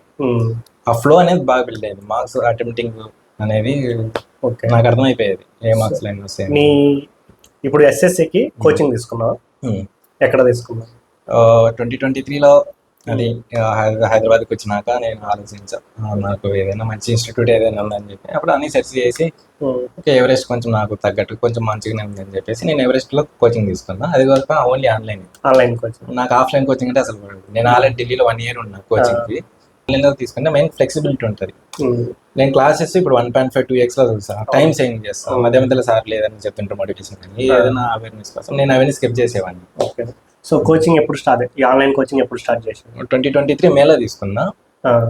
నాకు 23లో యూపీఎస్సీ ప్రిలిమ్స్ అయిపోయాక కరెక్ట్ గా ఒక జూన్ నుంచి అనుకోండి, జూన్ నుంచి కరెక్ట్ స్టార్ట్ చేశా ప్రిపేర్ అవ్వడం. నాకు జూలైలో ఎగ్జామ్ ఉందని చెప్పాను కదా 23లో. 1.5 month కి కంప్లీట్ అయిపోయింది. అంటే క్లాస్ వినడమే, ప్రాక్టీస్ ఏం లేదు, క్లాసులన్నీ కంప్లీట్ చేశాను. జిఎస్ అయితే ఎక్కువ పట్టించుకోలేదు, ఆల్రెడీ వస్తాను ఇదితో. ఇంకా రీజనింగ్ కొన్ని టాపిక్స్, రీజనింగ్ ఎస్ఎస్సి అంటే చాలా ఈజీనే కొంచెం ఫీల్ అవుతాను, అంటే ఎస్పెషల్ గా మ్యాథమెటిక్ బ్యాక్గ్రౌండ్. ఈ 1.5 month లో ఆ రికార్డ్ క్లాస్ అన్ని కంప్లీట్ చేశాను. దాని తర్వాత నువ్వు మళ్ళీ 23 క్లియర్ అవ్వలేదు, 24 కి మళ్ళీ ఆ క్లాసెస్ విన్నావా లేకపోతే? లేదు, మళ్ళీ నేను ఏం చేశానంటే 6 months అయిపోయింది, నాకు కోచింగ్ అయిపోయింది, నా దగ్గర మెటీరియల్ చూసుకున్నా, నా దగ్గర ఉన్న మెటీరియల్ ఎనఫ్ ఆర్ నాట్ అని చూసా. కొంచెం నాకు ఎందుకు తేడాగానే ఉంది నాకు, ఎందుకంటే మార్క్స్ ఎక్కువ లేవు, మళ్ళీ రావట్లేదు. నేను ప్రిపేర్ చేశాను notes quantity, English grammar rules వరకు ఓకే బాగుంది. క్వాంటిటీ నోట్స్ ప్రిపేర్ చేసా, క్లాసెస్ విని 23లో. నాకు అది కొంచెం ఎనఫ్ అనిపించలేదు నోట్స్, ఇంకా నేను ఎక్కువ చదవాలనిపించేది. సో నేను మళ్ళీ 3 months ఎక్స్టెండ్ చేసుకున్నా వాళ్ళకి కాల్ చేసి కోర్సుని. నాకు ఏమైతే కావాల్సినవి ఉన్నాయో వాటి వరకు చూసేవాను, అన్ని క్లాసెస్ కాకుండా. అది అలా అయిపోయింది. బట్ 24 attempt కి బాగా రియలైజ్ అయ్యా మొత్తం తప్పులు ఏమేమి చేస్తున్నాను. ఈ ప్రిపరేషన్ అంతా సెల్ఫ్ అనలైజింగ్, సెల్ఫ్ ఇంట్రోస్పెక్షన్ అనేది చాలా ఇంపార్టెంట్. అవి చేసుకుంటా ఇంప్రూవ్ అయ్యేవాడిని. సో నీ బుక్ లిస్ట్ ఎలా ఉండేది, ఏ బుక్స్ ప్రిపేర్ అయ్యేవాడు? చాలా మంది ఏంటంటే నువ్వు PYQs కన్ఫామ్ గా చేయాలి, PYQs బుక్ నేను కూడా సజెస్ట్ చేస్తాను, కన్ఫామ్ గా నీ దగ్గర PYQs బుక్ ఉండాలి అని చెప్తాను ఎవరికైనా. సో నువ్వు ఏ బుక్స్ ప్రిపేర్ అయ్యావు? నేను 23 నుంచి స్టార్ట్ చేసినప్పుడు లైక్ చాలా స్ట్రాటజీలు చూసా, టాపర్స్ ఇవన్నీ. నేను ఇంకా అందరూ PYQ రికమెండ్ చేస్తున్నారని చెప్పి నేను PYQ బుక్స్ అన్ని కొనేసా, రీజనింగ్ కి, ఇంగ్లీష్ కి, మ్యాథ్స్ కి, అన్నిటికీ కొనేసి అన్ని పక్కన పెట్టా. నాకు 23 attempt కి టైం ఉండేది కాదు కాబట్టి అసలు రిఫర్ చేయలేదు. ఇంకా 23 attempt అయిపోయినాక కొంచెం ఇంకా చదవాలేమో అని చెప్పేసి PYQs కొంచెం చూడడానికి ట్రై చేశాను. కానీ ఇంకా నాకు అంత ఇది ఉండేది కాదు, చెప్పా కదా అంత సీజల్కే కాదు, మధ్యలో గ్రూప్స్ కానీ ప్రిపేర్ అయ్యా, వేరే సాఫ్ట్వేర్ అయినాయి, కొంచెం డైవర్ట్ అయిపోయా కంప్లీట్ గా నేను. సో PYQ అనేది పట్టించుకోలే నేను, స్పెషల్ గా ఓన్లీ మ్యాథమెటిక్స్ ఒకటి చేసేవాడిని, only season PYQs, only mathematics వరకు. ఏ బుక్ అది? కిరణ్ సార్ నేను ఓన్లీ సీజన్ PYQs అని చెప్పి గగన్ ప్రతాప్ సార్ ఒక బుక్ ఉంటుంది, ఓన్లీ సీజన్ వరకు, దాని వరకు చదివా. ఇంకా అది ఎప్పుడు 24 attempt కే, 23కి అసలు ప్రిపేర్ అవ్వలేదు. ఇంకా రిమైనింగ్ సబ్జెక్ట్స్ వచ్చేసి అసలు రిఫర్ చేయలేదు. ఏదో రీజనింగ్ ఇంగ్లీష్కి అయితే PYQలు నేను పట్టించుకోలే. నేను only marks number of marks రాసేవాడిని. సో మార్క్స్ లోనే మనకు అర్థమైపోతుంటది ఏ విధంగా వస్తున్నాయి, ఎట్లా సాల్వ్ చేయొచ్చు. సో ఇప్పుడు నీ బుక్ లిస్ట్ లో చూస్తే PYQs ఓన్లీ మ్యాథ్స్ వరకే ఉంది. సో కంప్లీట్ గా నేను చేసింది అయితే మ్యాథ్స్. సో అప్పుడప్పుడు ఓపెన్ చేసి పక్కన పెడుతుంటారు, ఇది నాకు స్టిల్ ఇంకా కొత్తగా ఉంటాయి బుక్స్. సో నీకు మ్యాథ్స్ స్ట్రాటజీ ఎలా ఉండేది? నువ్వు మ్యాథ్స్ ఇట్లా ఉంది, ఇలా ప్రిపేర్ అవ్వాలి, నీకే నార్మల్గా ఈజీ అనిపించింది ఎందుకంటే నువ్వు IIT ప్రిపేర్ అయ్యావు కొంచెం ప్రిపేర్. సో నువ్వు ఎలా స్ట్రాటజీ పెట్టుకున్నావు? స్పెషల్ ఏంటంటే నాకు 23 attempt కి ఒకటే ఉండేది మైండ్ లో, క్లాసెస్ కంప్లీట్ చేయడానికి. నేను క్లాసెస్ ఒకటే ఫాలో అయ్యా. ఇంకా అయ్యారు ఎట్లా కాలేదు, నేను మళ్ళీ స్క్రాచ్ నుంచి స్టార్ట్ చేద్దామని కంప్లీట్ గా వేరే ప్లాన్ అయితే చేసుకున్నా, ఓన్ గా ప్రిపేర్ చేసుకొని. లైక్ ఫస్ట్ నాకు అర్థమెటిక్ చాలా వీక్ ఉండేవాడిని. అర్థమెటిక్ ప్యూర్ మ్యాథ్స్ అంటే ఆల్రెడీ ఇంటర్లో కొన్ని చేసినాను కాబట్టి కొంచెం ఈజీగా అనిపించేది. ఫస్ట్ అర్థమెటిక్ లో ఎస్పెషల్ గా నేను స్టార్టింగ్ నుంచి స్టార్ట్ చేసేవాడిని, ఇంకా వేరే ఏమి నేను పట్టించుకోలేదు. క్లాసులు ఒక హ్యాండ్ నోట్, అదే ఒక నోట్స్ రాసుకునేవాడిని, ఫార్మాస్ వరకు మెయిన్గా. స్టార్టింగ్ నుంచే స్టార్ట్ చేశాను, సార్ ఏదైతే చెప్పింటాడో స్టార్టింగ్ నుంచి అదే సిరీస్ అయితే ఫాలో అయ్యా. అర్థమెటిక్ అట్లా. అడ్వాన్స్డ్ మ్యాథ్స్కి వచ్చేసి స్పెషల్గా అంటే స్టార్టింగ్ లోనే ట్రిగ్నోమెట్రీ, జామెట్రీ చేయడం కొంచెం ఎందుకులే అని చెప్పి ఆల్జీబ్రా కొంచెం ఫెమిలియర్గా ఈజీగా ఉంటుంది అని చెప్పి ఫస్ట్ ఆల్జీబ్రా, తర్వాత మెన్సురేషన్ ఓన్లీ ఫార్ములాస్ ఎక్కువ ఉంటాయి. సో మెన్సురేషన్ తర్వాత ట్రిగ్నోమెట్రీ, జామెట్రీ అలా. సో ఇవన్నీ నువ్వు ఎట్లా ఫస్ట్ యాప్టిట్యూడ్ తర్వాత అడ్వాన్స్ మ్యాథ్స్ కవర్ చేసావా లేకపోతే ప్యారలల్ కవర్ చేసావా? అలా ప్యారలల్ గా మ్యాథ్స్ అయితే ఫస్ట్ ప్రిపరేషన్ 23 అయితే ఫస్ట్ అర్థమెటిక్స్ చదివా, తర్వాత ఇది చదివా. సో నాకు 24 attempt కి అయితే నేను మళ్ళీ మార్చా, కరెక్ట్ కాదు అంటే మోనోటోనస్ కి వెళ్తుంటది అర్థమెటిక్ అంతా ఒకేసారి. సో మిక్స్ నేను ఎవరికైనా రికమెండ్ చేసి mix arithmetic plus pure maths, ఒకటి అది ఒకటి ఇవి కానీ రెండు అవి అట్లా. సో ఇవి షెడ్యూల్ చేసుకున్నా అంటే ఈ రోజు ఈ టాపిక్ అయిపోవాలి మ్యాథ్స్. అవును, డైలీ మినిమం 3-4 వీడియోస్ ఒక సబ్జెక్ట్ కే పెట్టుకునేవాడిని. ఒక సబ్జెక్ట్ అంటే ఒక రోజు ఒక సబ్జెక్ట్ ఒక రోజు 3-4 సబ్జెక్ట్స్ ఉంటాయి, ఒక సబ్జెక్ట్ కి మళ్ళీ 3-4 వీడియోస్ ఉంటాయి. ఓకే, ఒక సబ్జెక్ట్ 3-4 వీడియోస్ హెవీగానే పెట్టుకున్నాను ఎందుకంటే కంప్లీట్ చేయాలని చెప్పేసి. సో ఒక టాపిక్ వీడియోస్ కంప్లీట్ చేయాలి, ఎవరెస్ట్ వీడియోస్ కంప్లీట్ ఎవరెస్ట్ ఎక్కువ ఉండవు మళ్ళీ వాళ్ళే. అంటే కొంతమంది కోచింగ్ లో అయితే నెంబర్ ఆఫ్ వీడియోస్ అని చాలా ఎక్కువ ఉంటాయి. ఒక జామెట్రీకి అయితే 100 వీడియోస్ ఉన్నాయి, 100+ వీడియోస్ ఉన్నాయి. ఇదే ఏంటంటే ఓన్లీ అర్థమెటిక్ కలిపి కూడా 60-70 అలా ఉంటుంది సంథింగ్. సో ఈజీగా విత్ ఇన్ షార్ట్ టైమ్ లో కంప్లీట్ చేసే విధంగా ఉండాలి, అందుకే ఎవరెస్ట్ చూస్ చేసుకున్నాను. ఓకే, సో నువ్వు ఎవ్రీడే షెడ్యూల్ వేసుకున్నాడు మ్యాథ్స్ కి. తర్వాత క్వశ్చన్ కూడా ప్రాక్టీస్ చేసుకునేవాడే అదే చేసేవాడిని. స్పెషల్గా ఏంటంటే మ్యాథ్స్ కి క్లాసెస్ వినడం, ఫార్ములాస్ రాసుకోవడం, వాళ్ళు ఇచ్చిన హ్యాండ్అవుట్స్ ఉంటాయి, అంటే సార్ క్లాస్ లో ఎక్స్ప్లెయిన్ చేసిన ప్రాబ్లమ్స్ ఆ హ్యాండ్అవుట్స్ వరకు సాల్వ్ చేసుకునేవాడిని. అది మెయిన్. ఇది ఫస్ట్ స్టేజ్ ఆఫ్ ప్రిపరేషన్. ఇంకా సెకండ్ స్టేజ్ అంటే మహా అంటే మళ్ళా ఫార్ములా నోట్స్ రివైజ్ చేసుకొని పీవైకేస్ చూసుకోవడం. ఇప్పుడు క్లాసెస్ ఏం లేదు, ఆల్రెడీ క్లాసెస్ 23 ఫస్ట్ అటెంప్ట్ అది అయిపోయినాక మళ్ళీ 2 times ఇంకా చాలా. సో రివిజన్ ఏం చేసావంటే షెడ్యూల్ వేసుకునేవాడు, సో దాని మీద ఫార్ములాస్ చూసేవాడు, ఫార్ములాస్ అంటే దాని మీద క్వశ్చన్ చేసేవాడు. ఎన్ని క్వశ్చన్ చేసేవాడు రివిజన్ అప్పుడు? రివిజన్ అప్పుడు అంటే నేనేంటంటే సెపరేట్ గా బుక్ ఏం పట్టుకోలేదు, అంటే అడిషనల్ గా కొన్ని ప్రాక్టీస్ కోసం ఏ బుక్లు కొనలేదు. సీజల్ పీవైకి బుక్ ఉంది. ఒకరోజు ఒక టాపిక్ లో పర్సెంటేజెస్ లో సగం కంప్లీట్ చేయాలనుకుంటా. సపోజ్ ఒక 20-30 ప్రాబ్లమ్స్ డైలీ పీవైకి చూసుకొని ఓన్లీ పీవైకి వరకు సాల్వ్ చేసేవాడిని. ఇంకా నేను వేరే బుక్ ఏం రిఫర్ చేయలేదు. 20-30 అంటే ఎక్కువ ప్రాక్టీస్ చేయను. ఏంటంటే ప్రాక్టీస్ చేయడం కూడా మ్యాథ్స్ అంటే కొంచెం ఈజీగానే అనిపించే కాబట్టి ఎక్కువ ప్రాక్టీస్ చేసేవాడిని. నీకు అవసరం లేదు, ఎందుకంటే నువ్వు తక్కువ ప్రాక్టీస్ లో నువ్వు చేయగలుగుతున్నావు. అది ఎప్పుడు 24 Tier 1 వరకే. నాకు మధ్యలో మళ్ళీ రియలైజ్ అయిపోయి ప్రాక్టీస్ కావాలని చెప్పి మళ్ళీ చేశాను. కానీ అప్పటి వరకు అయితే అదే ఫాలో అయ్యా. అంటే 20, 30, 40 అంటే క్వశ్చన్స్ ప్రాక్టీస్ చేసేవాడిని కాదు, క్వశ్చన్లు చూసుకుంటూ వెళ్ళిపోయేవాడిని. ఇప్పుడు నీకు 24 ప్రిలిమ్స్ అయిపోయింది, మెయిన్స్ ఉంది. సో మెయిన్స్ కూడా నువ్వు మళ్ళీ మ్యాథ్స్ రివైజ్ చేయాలి. సో అప్పుడు ఎలా రివైజ్ చేశావు? 24 నేను మ్యాథ్స్ అంటే ఎగ్జామ్ రాసి వచ్చిందాక కొంచెం రియలైజ్ అయ్యా, నేను ఇప్పటి వరకు చదివింది నాటే. మ్యాథ్స్ ఎన్ని వచ్చాయి 24 ప్రిలిమ్స్ లో? ప్రిలిమ్స్ లోనా అరౌండ్ 43, 42 అరౌండ్. ఓకే, ఎగ్జాక్ట్ గుర్తులేదు, 37.5 అనుకుంటా. ఓకే, 37.5 to 42 మధ్యలో అరౌండ్ వచ్చింది. సో నేను చేసింది నాట్ ఎనఫ్ అని నాకు అర్థమైంది. నా ఫార్ములా నోట్స్ నాకు సరిపోదు, నేను ఇంకా ఎక్స్ట్రా ప్రిపేర్ అవ్వాలని చెప్పి నేను అప్పట్లో గగన్ ప్రతాప్ సార్ది కాన్సెప్ట్ కింగ్ అని ఒక బుక్ ఉండేది. దాన్ని మొత్తం అంటే నేను నోట్స్ ఏ విధంగా అయితే ప్రిపేర్ చేసుకోవాలనుకున్నాను సార్ ఆల్మోస్ట్ ఆ విధంగానే ఉంది. సో కాన్సెప్ట్ కింద ప్రాబ్లమ్స్ ఉండేటి. నాకు అది మంచిగా అనిపించి నేను ఆ బుక్ పర్చేస్ చేసి ఇది Tier 1 అయిపోయాక 24 Tier 2కి అప్పుడు కొత్త బుక్ తీసుకొని కంప్లీట్ గా ఒక 2-3 times చదివాను.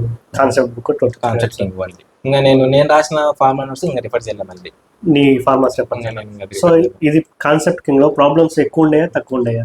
లిమిటెడ్ గా ఉంటాయి. కాన్సెప్ట్ ఉంటది, ఆ కాన్సెప్ట్ కి సంబంధించి ఒక 2-3 ఎగ్జాంపుల్స్. సో అంటే నీ రివిజన్ టైంలో ఏంటంటే ప్రాబ్లమ్ సాల్వింగ్ ఎక్కువ ఉండేది కాదు, అంటే ఓన్లీ బుక్ వరకు కన్సిడర్ చేస్తే అది. నేను ఏంటంటే సెక్షనల్ మార్క్స్ ఉంటాయి, ఫుల్ లెంగ్త్ మార్క్స్ ఉంటాయి, ఆడ సాల్వ్ చేస్తాం లేదా సాల్వ్ చేస్తాం. నాకంటే డైలీ ఒక 50-60 అట్లీస్ట్ కవర్ అవుతుండే మార్క్స్ కూడా కన్సిడర్ చేస్తాను. సో ఎన్ని అవర్స్ పట్టేది నీకు ఈ మ్యాథ్స్ ప్రిపరేషన్? ఓన్లీ మ్యాథ్స్కి అయితే డైలీ నేను ఒక 3-4 hours షెడ్యూల్ చేసుకునేవాడిని. అంటే మార్నింగ్ లేచిన నుంచి మధ్యాహ్నం వరకు మ్యాథ్స్ చదవాలి. ఓకే, సో ఆ టైంలో ఎంత వీలైతే అంత 3-4 hours. ఈ మధ్యలో మార్నింగ్ ఒక 8 to 12, 9 to 12 వేసుకోవచ్చు. లంచ్ వరకు 1 అవుతుంది, 9 to 1 వేసుకోవచ్చు. సో ఈ మధ్యలో మన డిస్ట్రాక్షన్స్ కూడా ఉంటాయి, మధ్యలో బ్రేక్స్ తీసుకుంటాం. కొన్నిసార్లు ఏదో ఒకటి డిస్ట్రాక్షన్ ఉంటాయి, మొబైల్ రీల్స్. సో ఒక రఫ్ గా ఒక 3 hours వేసుకోవచ్చు. 9 to 1 4 hours కాబట్టి 1 hour వేస్ట్ అయినా 3 hours అరౌండ్ ఓన్లీ మ్యాథ్స్ కేటాయించాము. ఓకే, సో మ్యాథ్స్ స్ట్రాటజీ ఏంటంటే సో మంచిది ఎక్కువ, అంటే తనకి మ్యాథ్స్ బ్యాక్గ్రౌండ్ కాబట్టి ఈజీగా అనిపించేది. సో కాన్సెప్ట్ నోట్స్ ప్రిపేర్ చేసుకున్నాడు, ఫార్ములాస్ దాన్ని రివైజ్ చేసుకోవటం. లిమిటెడ్ ప్రాబ్లమ్స్ బుక్ లో సాల్వ్ చేస్తున్నాడు, ఎక్కువ ప్రాబ్లమ్స్ మార్క్స్ లో సాల్వ్ చేస్తున్నాడు. అది మన సుమంత్ స్ట్రాటజీ మ్యాథ్స్ వరకు. సో సేమ్ ఇదే ప్యాటర్న్ లో 23కి ఇంగ్లీష్కి ఏం చేసాం, 24కి ప్రిలిమ్స్ ముందు ఇంగ్లీష్ ఏం చేసాం, మెయిన్స్ కి ఇంగ్లీష్ ఏం చేసాం? 23కి అయితే మైండ్ లో ఒకటే ఉండేది, సిలబస్ కంప్లీట్ చేయడం. ఎందుకంటే 1.5 month నా చేతిలో ఉండేది. సో సిలబస్ కంప్లీట్ చేయాలి అని చెప్పేసి క్లాసెస్ విని 2x లో పెట్టుకుని నేనేవాడిని ఇంగ్లీష్ అయినా సరే. నాకు అప్పటికి చాలా వీక్ వచ్చేసి ఇంగ్లీష్. నేను నా సెల్ఫ్ ఇంట్రొడక్షన్ కూడా చేసుకోలేను ఇప్పటికీ కూడా. ఈ పాయింట్ ఇంగ్లీష్ లో మనకి 3 parts ఉంటాయి కదా, ఈ 3 parts ఇండివిజువల్ గా చెప్పు. Grammar part, vocabulary part, comprehension. Individual గా చెప్పు ఎలా ఫాలో అయ్యా. 23 అయితే బ్లైండ్ గా క్లాసెస్ విన్నా. అది ఏ ఫస్ట్ గ్రామర్ చూసా, తర్వాత వొకాబులరీ చూసా, కాంప్రహెన్షన్. వొకాబులరీ కూడా క్లాసెస్ ఉన్నాయి, క్లాసెస్ విన్నా. అవే నేను ప్రాక్టీస్ చేసింది లేదు, బుక్ కొట్టింది లేదు, ఏం లేదు. తర్వాత 23 అటెంప్ట్ జస్ట్ ఒక ఫ్లిప్ అంతే, ఒక వెళ్ళిపో. సో అది అది సీరియస్ కాదు మెయిన్ సీరియస్ 24 ఫిలిమ్స్ ముందు ఏం చేశాం? అది నేను ఫస్ట్ ఇంకా మళ్ళీ స్టార్ట్ నుంచి స్టార్ట్ చేయాలని చెప్పేసి ఇంగ్లీష్ అయినా ఏ సబ్జెక్ట్ అయినా సరే 24 అటెంప్ట్ కి వాళ్ళ క్లాసెస్ ఫస్ట్ టైం, మళ్ళీ అంటే సెకండ్ టైం క్లాసెస్ చూద్దాం. మళ్ళీ ఫస్ట్ గ్రామర్ చూసా, గ్రామర్ కి చూసి నోట్స్ ప్రిపేర్ చేసుకున్నా సెల్ఫ్ గా, ఓన్లీ గ్రామర్ రూల్స్ వరకు. నేను రివిజన్ కూడా అదే యూజ్ చేసేవాడిని. తర్వాత మళ్ళీ వొకాబులరీ పార్ట్ వచ్చేసి మెయిన్ గా నాకు న్యూస్ పేపర్ రీడింగ్ హ్యాబిట్ ఉండేది, డైలీ హిందూ చదువుతుంటాం. సో వొకాబులరీ కొంచెం బాగానే అర్థమయ్యేది, డైలీ నెంబర్ ఆఫ్ వర్డ్స్ తెలుస్తుండేటి, ఓన్గా నేను గూగుల్ చేసి తెలుసుకుంటాం. వొకాబులరీ పార్ట్ అనేది కాంప్రహెన్షన్ అదే హెల్ప్ అయ్యేది. టైర్ 1 లో ఎక్కువ ఉండేది కాదు, ఒక ప్యాసేజ్ ఉంటది, ఎక్కువ రావు. అండ్ ఇప్పుడు నువ్వు యూపీఎస్సీ ప్రిపేర్ అయినప్పుడు ఆర్టికల్స్ అన్ని ఇంగ్లీష్ లోనే చదవాలి కదా? ఖచ్చితంగా. సో అది హెల్ప్ అయింది అనుకో. మెయిన్ గా యూపీఎస్సీ ప్రిపరేషన్ లోనే న్యూస్ పేపర్ రీడింగ్ హ్యాబిట్ అనేది అలవాటు అయిపోయింది. సో అది ఇంకా అట్లానే కంటిన్యూ చేశాను. సో కాంప్రహెన్షన్ కూడా న్యూస్ పేపర్ రీడింగ్ లో కవర్ అయిపోయింది. ఇంకా తర్వాత గ్రామర్ కి వొకాబులరీకి సెపరేట్ 2 బుక్స్ ఉన్నాయి. నేను ఎవరెస్ట్ వాళ్ళే ఫాలో అయ్యాను, శ్రీనివాస్ రెడ్డి సార్ బుక్స్ ఉన్నాయి, చాలా బాగా చెప్తారు. బుక్స్ అయినా స్ట్రక్చర్ ఉంటుంది, చాలా బాగుంది. సో నువ్వు ఇంగ్లీష్ 24 ముందు, ప్రిలిమ్స్ ముందు క్లాసెస్ అంటే ఆల్మోస్ట్ ట్వైస్ ఇన్నా, ఓన్ గా నోట్స్ ప్రిపేర్ చేసుకున్నా. ఇంకా వాళ్ళవి ఎవరెస్ట్ వాళ్ళవి 2 బుక్స్ ఉన్నాయి, 2 బుక్స్, గ్రామర్ ఒకటి వొకాబులరీ ఒకటి, అవి 2 కంప్లీట్ చేసా. సో ఫస్ట్ ఇంగ్లీష్ అనగానే ఫస్ట్ మన వాళ్ళకి హార్డ్ అనిపించేది వొకాబులరీ, ఎందుకంటే అన్లిమిటెడ్ ఉంటుంది. చాలా అదొక ఓషన్ లాగా ఎండ్లెస్ గా వస్తూనే ఉంటది. సో నువ్వు ఎంత ప్రిపేర్ అయ్యావు, ఎలా ప్రిపేర్ అయ్యావు, నీకు ఎగ్జామ్ ఎలా అనిపించింది నీ ప్రిపరేషన్? ఎస్పెషల్ గా నేను స్టార్ట్ చేసినప్పుడు క్లాసెస్ విన్న తర్వాత నాకు అనిపించేది, మార్క్స్ రాస్తుంటాయి కదా, చాలా వరకు పోతుంటాయి, కొత్త ఏం వస్తూ ఉంటాయి. సో అనిపించేది వొకాబులరీ అనేది ఇంక ఎండ్లెస్ అని అర్థం చేసుకున్నా. ఇది ఎంత చదివినా అంటే మనకు తెలిసిన వస్తే వరకే పెట్టగలము, కొన్ని అయితే ఇంకా ఆప్షన్ ఎలిమినేషన్ మెథడ్ ఉంటుంది, అది యూజ్ చేసి కొంచెం చేయొచ్చు, కానీ తెలియని వస్తే పోగొట్టుకుంటుంటాం. సో ఇంకా నేనేం చేసేవాడిని అంటే వొకాబులరీకి ఇంకా గ్రామర్ ఇది ఉంది కదా న్యూస్ పేపర్, ఆ న్యూస్ పేపర్ రీడింగ్, అక్కడ నేనేమైతే నేర్చుకున్నానో వాటికి సపరేట్ గా నోట్స్ రాయడం ట్రై చేశా అంతే. నాకు అది కూడా రాయబుద్ధి కాలే, నేను అట్లా రాసి ఒక బుక్ చేసిన వొకాబులరీకి, న్యూస్ పేపర్ లో వొకాబులరీ ఒక బుక్ అయింది నాకు. కానీ నాకు అదంతా మళ్ళీ హెక్టిక్ అనిపించింది, ఎందుకులే అని చెప్పేసి నేను ఓన్లీ క్లాసెస్ ఒకటి అర్థం చేసుకున్నాను. నేను పీవైకి చాలా ఇంపార్టెంట్ వొకాబులరీ, అవే రిపీట్ అవుతుంటాయి. Especially 1 word substitutions, idioms, synonyms, antonyms కొంచెం డిఫరెంట్ గా అడుగుతుంటారు, బట్ పీవైకి ఎక్కువ రిపీట్ అవుతుంటాయి కాబట్టి పీవైకిస్ ప్రాక్టీస్ చేయాలని చెప్పి నేను అక్కడ టెక్స్ట్ బుక్ ఆన్లైన్ తీసుకొని కొంచెం అప్పుడప్పుడు క్విజ్లు చేసేవాడిని, పీవైకిస్ క్విజ్లు. ఇంకా మెయిన్ గా book Everest sir vocabulary book అదే కంప్లీట్ గా ఫాలో అయ్యేవాడిని. ఫస్ట్ టైర్ 1 ప్రిపరేషన్ కి దీని గురించి బయటకు పోలేదు, only Everest classes, hand outs materials. Mains కి మాత్రం స్టేజ్ ఒక లెవెల్ హైయర్ అది, ఎందుకంటే కాంపిటీషన్స్ అని ఎక్కువ వస్తాయి, ఎస్పెషల్ గా ప్యాసేజ్లు ఇవి. నాకు కొంచెం డిఫికల్ట్ గా అనిపించేది, కొంచెం టైరింగ్ అనిపించేది. ఇప్పటి వరకు 1 అవర్ మార్క్స్ రాసి ఉంటాం, నెక్స్ట్ 2.5 అవర్స్ ఆల్మోస్ట్ అంతసేపు కూర్చోవాలన్నా ఇది ఉండేది. ప్యాసేజ్ లో పెద్ద ఉంటాయి, A4 సైజ్ అయినా ఉంటాయి, ఒకటి చదవడానికి ఓపిక ఉండేది కాదు. సో మార్కులు అనేది ఇంక పోతున్నాయని అర్థమవుతుంది, ఎస్పెషల్ కాంప్రహెన్షన్ పట్టే ఈ PQRS లు పారాజంప్స్ ఉంటాయి కదా, వాటిల్లో పోతుంది. ఇక నాకు అర్థమైంది అంటే నేను దీనికి ఇంకా స్పెషల్ గా చెయ్యాలి ప్రిపరేషన్, కాంప్రహెన్షన్ కి ఇప్పటి వరకు చేసిన ప్రిపరేషన్ నాట్ అయిన పని. సో అంటే నేను ది పండిట్స్ అని ఒకరు ఉన్నారు, వాళ్ళ సబ్స్క్రిప్షన్ తీసుకున్నాం. అంటే వాళ్ళు డైలీ పెడుతుండే చూసేవాడిని, అంటే బ్లైండ్ ఫాలో అవ్వను, వాళ్ళు ఎలా పెడుతున్నారు ఏందని, అవి నాకు ఏమైనా హెల్ప్ అవుతాయా డైలీ ప్లానింగ్ అని, వాళ్ళు పెట్టే రిసోర్సెస్ కానీ నేను చూస్తా ఉంటే, వాళ్ళు ఇంగ్లీష్ కి అమన్ సార్ అని యూట్యూబ్ లో టెలిగ్రామ్ లో పెడుతుంటారు రిసోర్సులు, ఈ డైలీ షెడ్యూల్స్. అక్కడ నేను ఇంగ్లీష్ కి చూసాను, ఇది మన అమన్ సార్ అని చెప్పి యూట్యూబ్ లో కాంప్రహెన్షన్ కి పెడుతుండే వాళ్ళు. సో నేను అవి చూసి లైక్ అతన్ని కాంప్రహెన్షన్ ది ఒక వీడియో పెట్టాడు పెద్దది, అంటే ప్యాసేజ్ స్పెషల్ ప్యాసేజ్ క్వశ్చన్లు ఏ విధంగా సాల్వ్ చేయాలి అని చెప్పేసి కొంచెం బాగా హెల్ప్ఫుల్ అయింది ప్యాసేజ్ పార్ట్. ఇంకా PQRS కి ఇంత ముందు వికాస్ స్థాయి అని చెప్పి ఒక ర్యాంకర్ ఉండేవాడు, ఆల్ ఇండియా ర్యాంకర్ 723 లో. అతను PQRS పారాజంపుల్స్ బాగా చెప్పాడు అప్పుడు, ఏ విధంగా సాల్వ్ చేయాలి అది. ఎవరెస్ట్ లో కూడా అంటే డైలీ కాదు, ఫస్ట్ క్వశ్చన్స్ చదవడం, ఆ తర్వాత ప్యాసేజ్కి వెళ్ళి అంటే కొంచెం టెక్నిక్స్ చెప్పాడు, PQRS ఎలా సాల్వ్ చేయాలి అవి కొంచెం కాంపిటీషన్ వాడి బాగా వెళ్ళిపోయాను. ఇంకా వొకాబులరీకి ఇంకా నేను వేరేది ఏం ప్రిఫర్ చేయలేదు, ఓన్లీ అవి. ఇంకా ది పండిట్స్ అని చెప్పాను కదా, వాళ్ళు టాప్ PYQs అని చెప్పి 400 1 word సబ్స్టిట్యూషన్స్, 500 idioms, అట్లా ఇంపార్టెంట్ వర్డ్స్ అవి చెప్పేవాళ్ళు. వాటి వరకు పీడిఎఫ్లు ఉంటాయి. సో ఆ పీడిఎఫ్లు ఎవరెస్ట్ మెటీరియల్స్ ఇంకా అంతే, అంతకుమించి ప్రిఫర్ చేయలేదు. మరి గ్రామర్ పార్ట్? గ్రామర్కి ఇంకా ఓన్లీ ఇంకా అర్థమైంది అంటే నేను చాలా స్ట్రాంగ్ ఉన్నాను అప్పటికే. నేను 2 times స్ట్రాంగ్ గా ఉందంటే ఏం ప్రిపేర్ అయ్యాను? రిసోర్స్ మెయిన్ గా సింపుల్. నేను ఏదైనా సరే స్ట్రాటజీ అయినా ఏదైనా సింపుల్ గా పెట్టుకునేవాడిని. Limited resources multiple times revision చేసేవాడిని. నేను ఎవరెస్ట్ క్లాసెస్ 2 times విన్నాను. నాకు అవి కొంచెం మైండ్ లో ఉండిపోయినాయి కొంచెం, ఎందుకంటే బాగా క్యూరియాసిటీతో వినేవాడిని. అవి ఒకటి. ఇంకా నోట్స్, ఇంకా వాళ్ళు ఇచ్చిన బుక్స్ అవి ఇంకా మల్టిపుల్ టైమ్స్. నేను రాసుకున్న రోజు అయితే ఒక 20-30 times అది ఇంట గ్రామర్ రూల్స్. సో అన్నిసార్లు అది అర్థమైంది, గ్రామర్ అంటే ఫస్ట్ ఆఫ్ ఆల్ రూల్స్ అని చెప్పి. సో అందుకు ఆ రూల్స్ బాగా నేర్చుకొని మల్టిపుల్ టైమ్స్ ప్రాక్టీస్ చేయడం వల్ల ఈ మార్క్స్ లో డైలీ ప్రాక్టీస్ చేస్తుంటాయి కాబట్టి బాగా అలవాటు అయిపోయింది. గ్రామర్ బాగా ఇంప్రూవ్ అయిపోయింది. సో ఈ ఎర్రర్ పార్ట్, మన గ్రామర్ పార్ట్ ఉంది, ఎక్కడ ప్రాక్టీస్ చేసాం? వాళ్ళ బుక్ ప్రాక్టీస్ చేసాం. వాళ్ళ బుక్ లోనే ఫస్ట్ రూల్స్ ఉంటాయి. రూల్స్ తర్వాత లాస్ట్ లో అంటే చాప్టర్ వైజ్ ఉంటాయి. చాప్టర్ అయిపోయిన తర్వాత క్వశ్చన్స్ ఉంటాయి. ఆ క్వశ్చన్స్ ప్రాక్టీస్ చేసేవాళ్ళం. ఇంకా వేరే ఏం ప్రాక్టీస్ చేయలేదు, వేరే బుక్ ఏం కొనలే. నీతి సింగ్ అని ఇంకా రకరకాల యూట్యూబ్ లో 120 రూల్స్, గ్రామర్ రూల్స్ అని ఉంటాయి. నేను అసలు ఇప్పటి వరకు సెర్చ్ కూడా చేయలేదు ఎట్లుంటాయి. ఇది మా ఇంగ్లీష్ స్ట్రాటజీ వచ్చేసరికి గ్రామర్ కంప్లీట్ గా నోట్స్ ప్రిపేర్ చేసుకున్నారు సుమంత్. ఆ నోట్స్ ని 20 times రివైజ్ చేసినాడు ఆ నోట్స్ ని. సో రూల్స్ అండ్ వినేటప్పుడు చెప్పాడు కదా ప్యాషన్ గా ఉంటాం. దాని తర్వాత వొకాబులరీ మన ఎవరెస్ట్ బుక్స్ ప్రిపేర్ అవుతాం.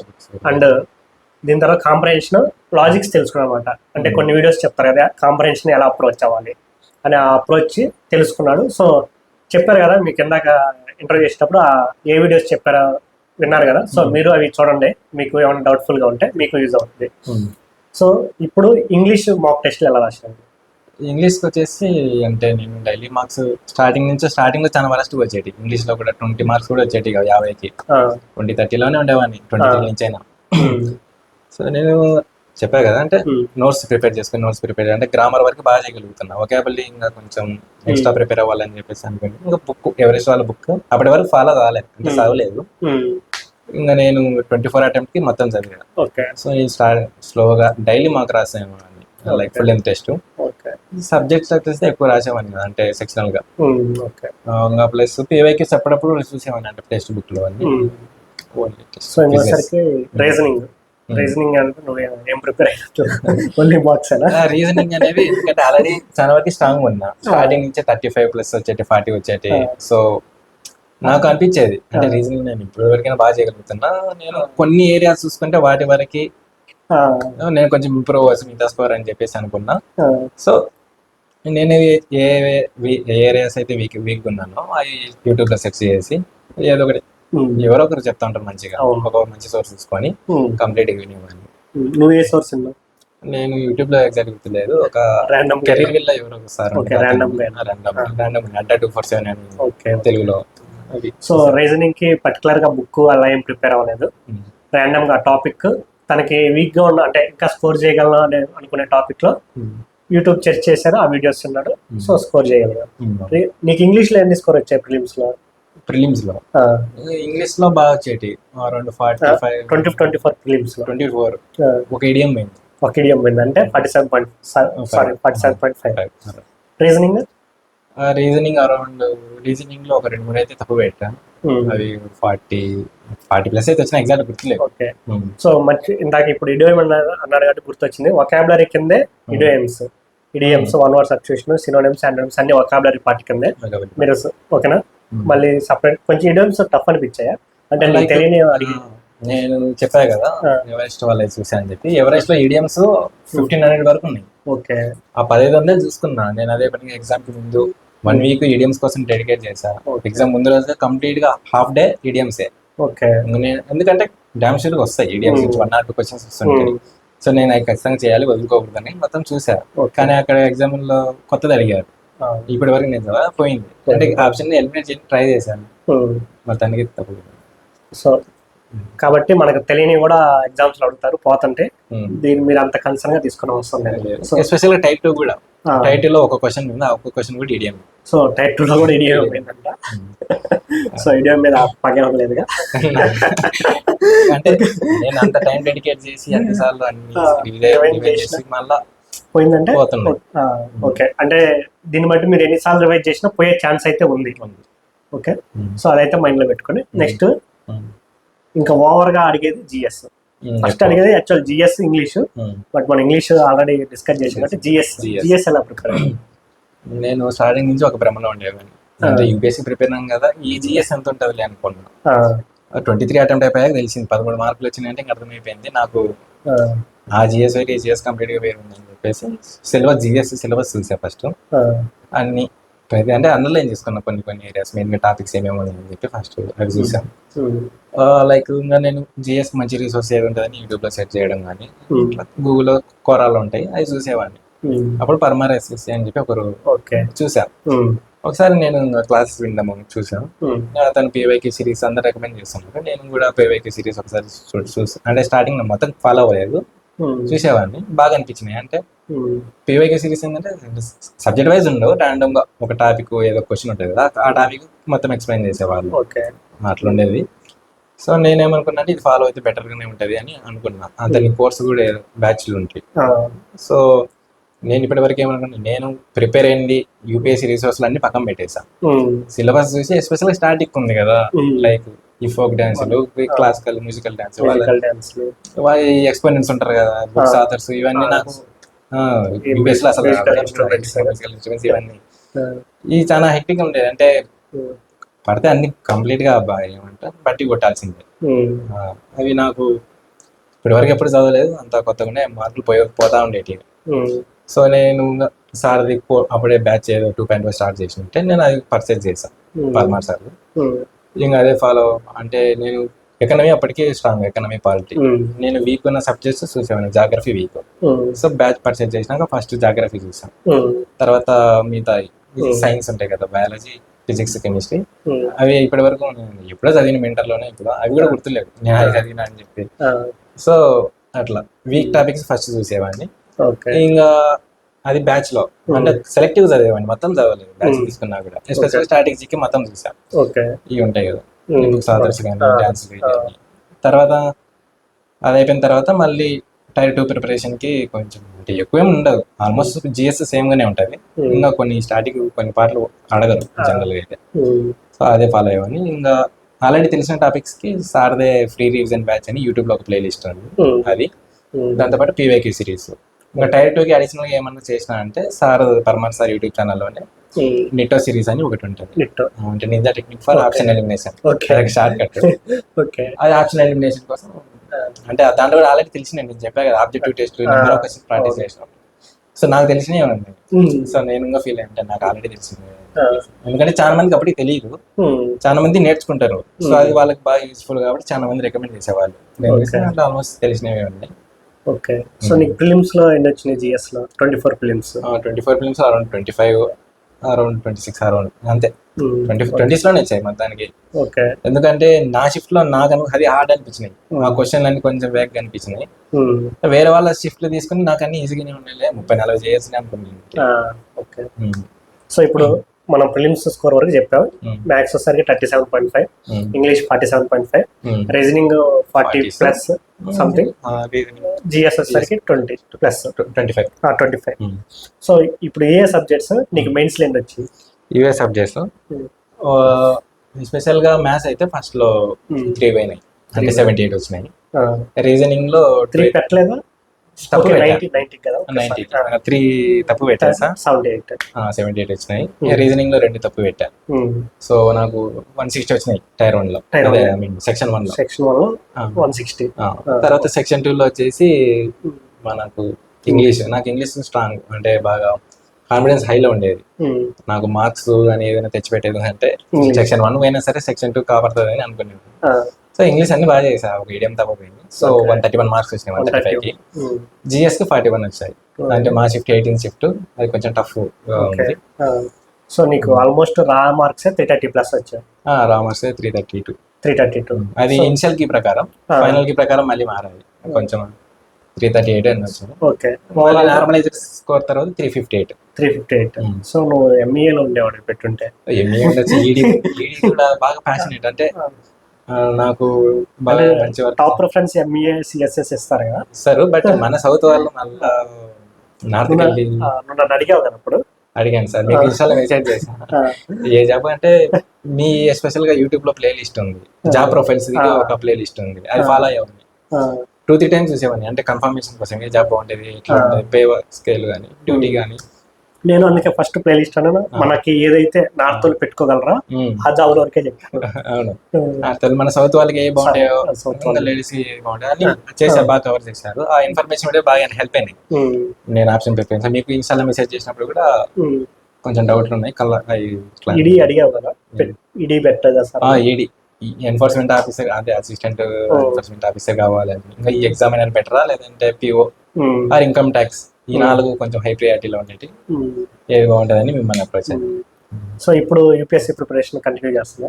అది కొంచెం చూడాలి ఇప్పుడు, ఎందుకంటే ఫార్ క్రై అంటే మనం చాలా హెక్టిక్, చాలా చదవాల్సి వస్తుంది దానికి.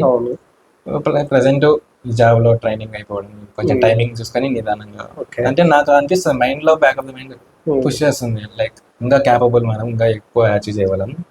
ఇప్పటికి ఫుల్ టైమ్ గా నేను ఒకదానిపైన కాన్సన్ట్రేట్ చేసి ఎక్కువ చదవాలి, అడిగి డైవర్స్ చేసుకుంటే చాలా మైనస్ పాయింట్ అని నాకు అర్థమైంది. సో కాన్సన్ట్రేషన్ పెట్టి ఒక దాంట్లో పాయింట్ చెప్పే కాబట్టి నాకు గుర్తొచ్చింది. చాలా మంది బ్యాంక్ ఎస్ఎస్సి ప్రిపేర్ అవుతాను, రైల్వేస్ ఎస్ఎస్సి కలిపి ప్రిపేర్ అవుతాను అనుకుంటాను, దానికి మీ సజెషన్ ఏంటి? నేను ఒకటే రికమెండ్ చేస్తాను, ఇప్పటికి నా ఎక్స్పీరియన్స్ ప్రకారం అయినా, పర్సనల్ ఎక్స్పీరియన్స్ అదే ఎక్స్పీరియన్స్ ప్రకారం ఏదైనా ఒకటే ఫాలో అవ్వాలి ఎగ్జామ్. లేదా ఎస్ఎస్సి అనుకుంటే ఎస్ఎస్సిలోనే ఉండాలి. కాకపోతే సీజీఎల్ ప్రిపేర్ అయితే సిహెచ్ఎస్ఎల్ రాయొచ్చు, ఎంటీఎస్ రాయొచ్చు, జీడీ ఉంటే రాయొచ్చు, కానీ ఫోకస్ అనేది ఒకదానిపైనే ఉండాలి, డైవర్ట్ చేయకూడదు. బ్యాంక్ ఎగ్జామ్స్ అనుకుంటాం, నేను చాలా రాసా బ్యాంక్ ఎగ్జామ్స్, అదే అపోహతో దీన్ని ప్రిపేర్ అయితే అది కూడా రాయొచ్చు అని చెప్పి. నేను ఆల్మోస్ట్ ఇప్పటికి 22 ఎగ్జామ్స్ ఏమో రాసా బ్యాంక్ సీజీఎల్ కి ముందు, అన్ని ఫెయిల్ అయ్యా, ఒక్కటి కూడా పాస్ కాలేదు. బ్యాంక్ ఎగ్జామ్స్ ప్లస్ ఎస్ఎస్సి వెట్ ఎగ్జామ్స్ అన్ని, ఇంకా పిఎస్సి లో కొన్ని ఉంటాయి కదా, ఎయిర్పోర్ట్ అథారిటీ కానీ ఫుడ్ కార్పొరేషన్, ఇవి మొత్తం. సో వాటికి సపరేట్ గా ప్రిపేర్ అవ్వాలా లేకపోతే ప్రిపేర్ అవ్వలేదు? నేను అనుకున్నా సీజీఎల్ ప్రిపరేషన్ దానికి కూడా సరిపోద్దేమో, బ్యాంక్ ఒకసారి అటెంప్ట్ చేసి చూసేవాడిని. ఎక్స్పీరియన్స్ ప్రకారం అర్థమైంది కంప్లీట్ గా అది వేరు మంది వేరు, ఎస్పెషల్ రీజనింగ్ చాలా అడ్వాన్స్డ్ అడుగుతారు, మ్యాథ్స్ కూడా కొంచెం డిఫరెంట్, స్పెసిఫిక్ టాపిక్స్ పైనే డిఫరెంట్ గా క్వశ్చన్ ప్యాటర్న్ డిఫరెంట్, చాలా డిఫరెంట్ గా ఉంది.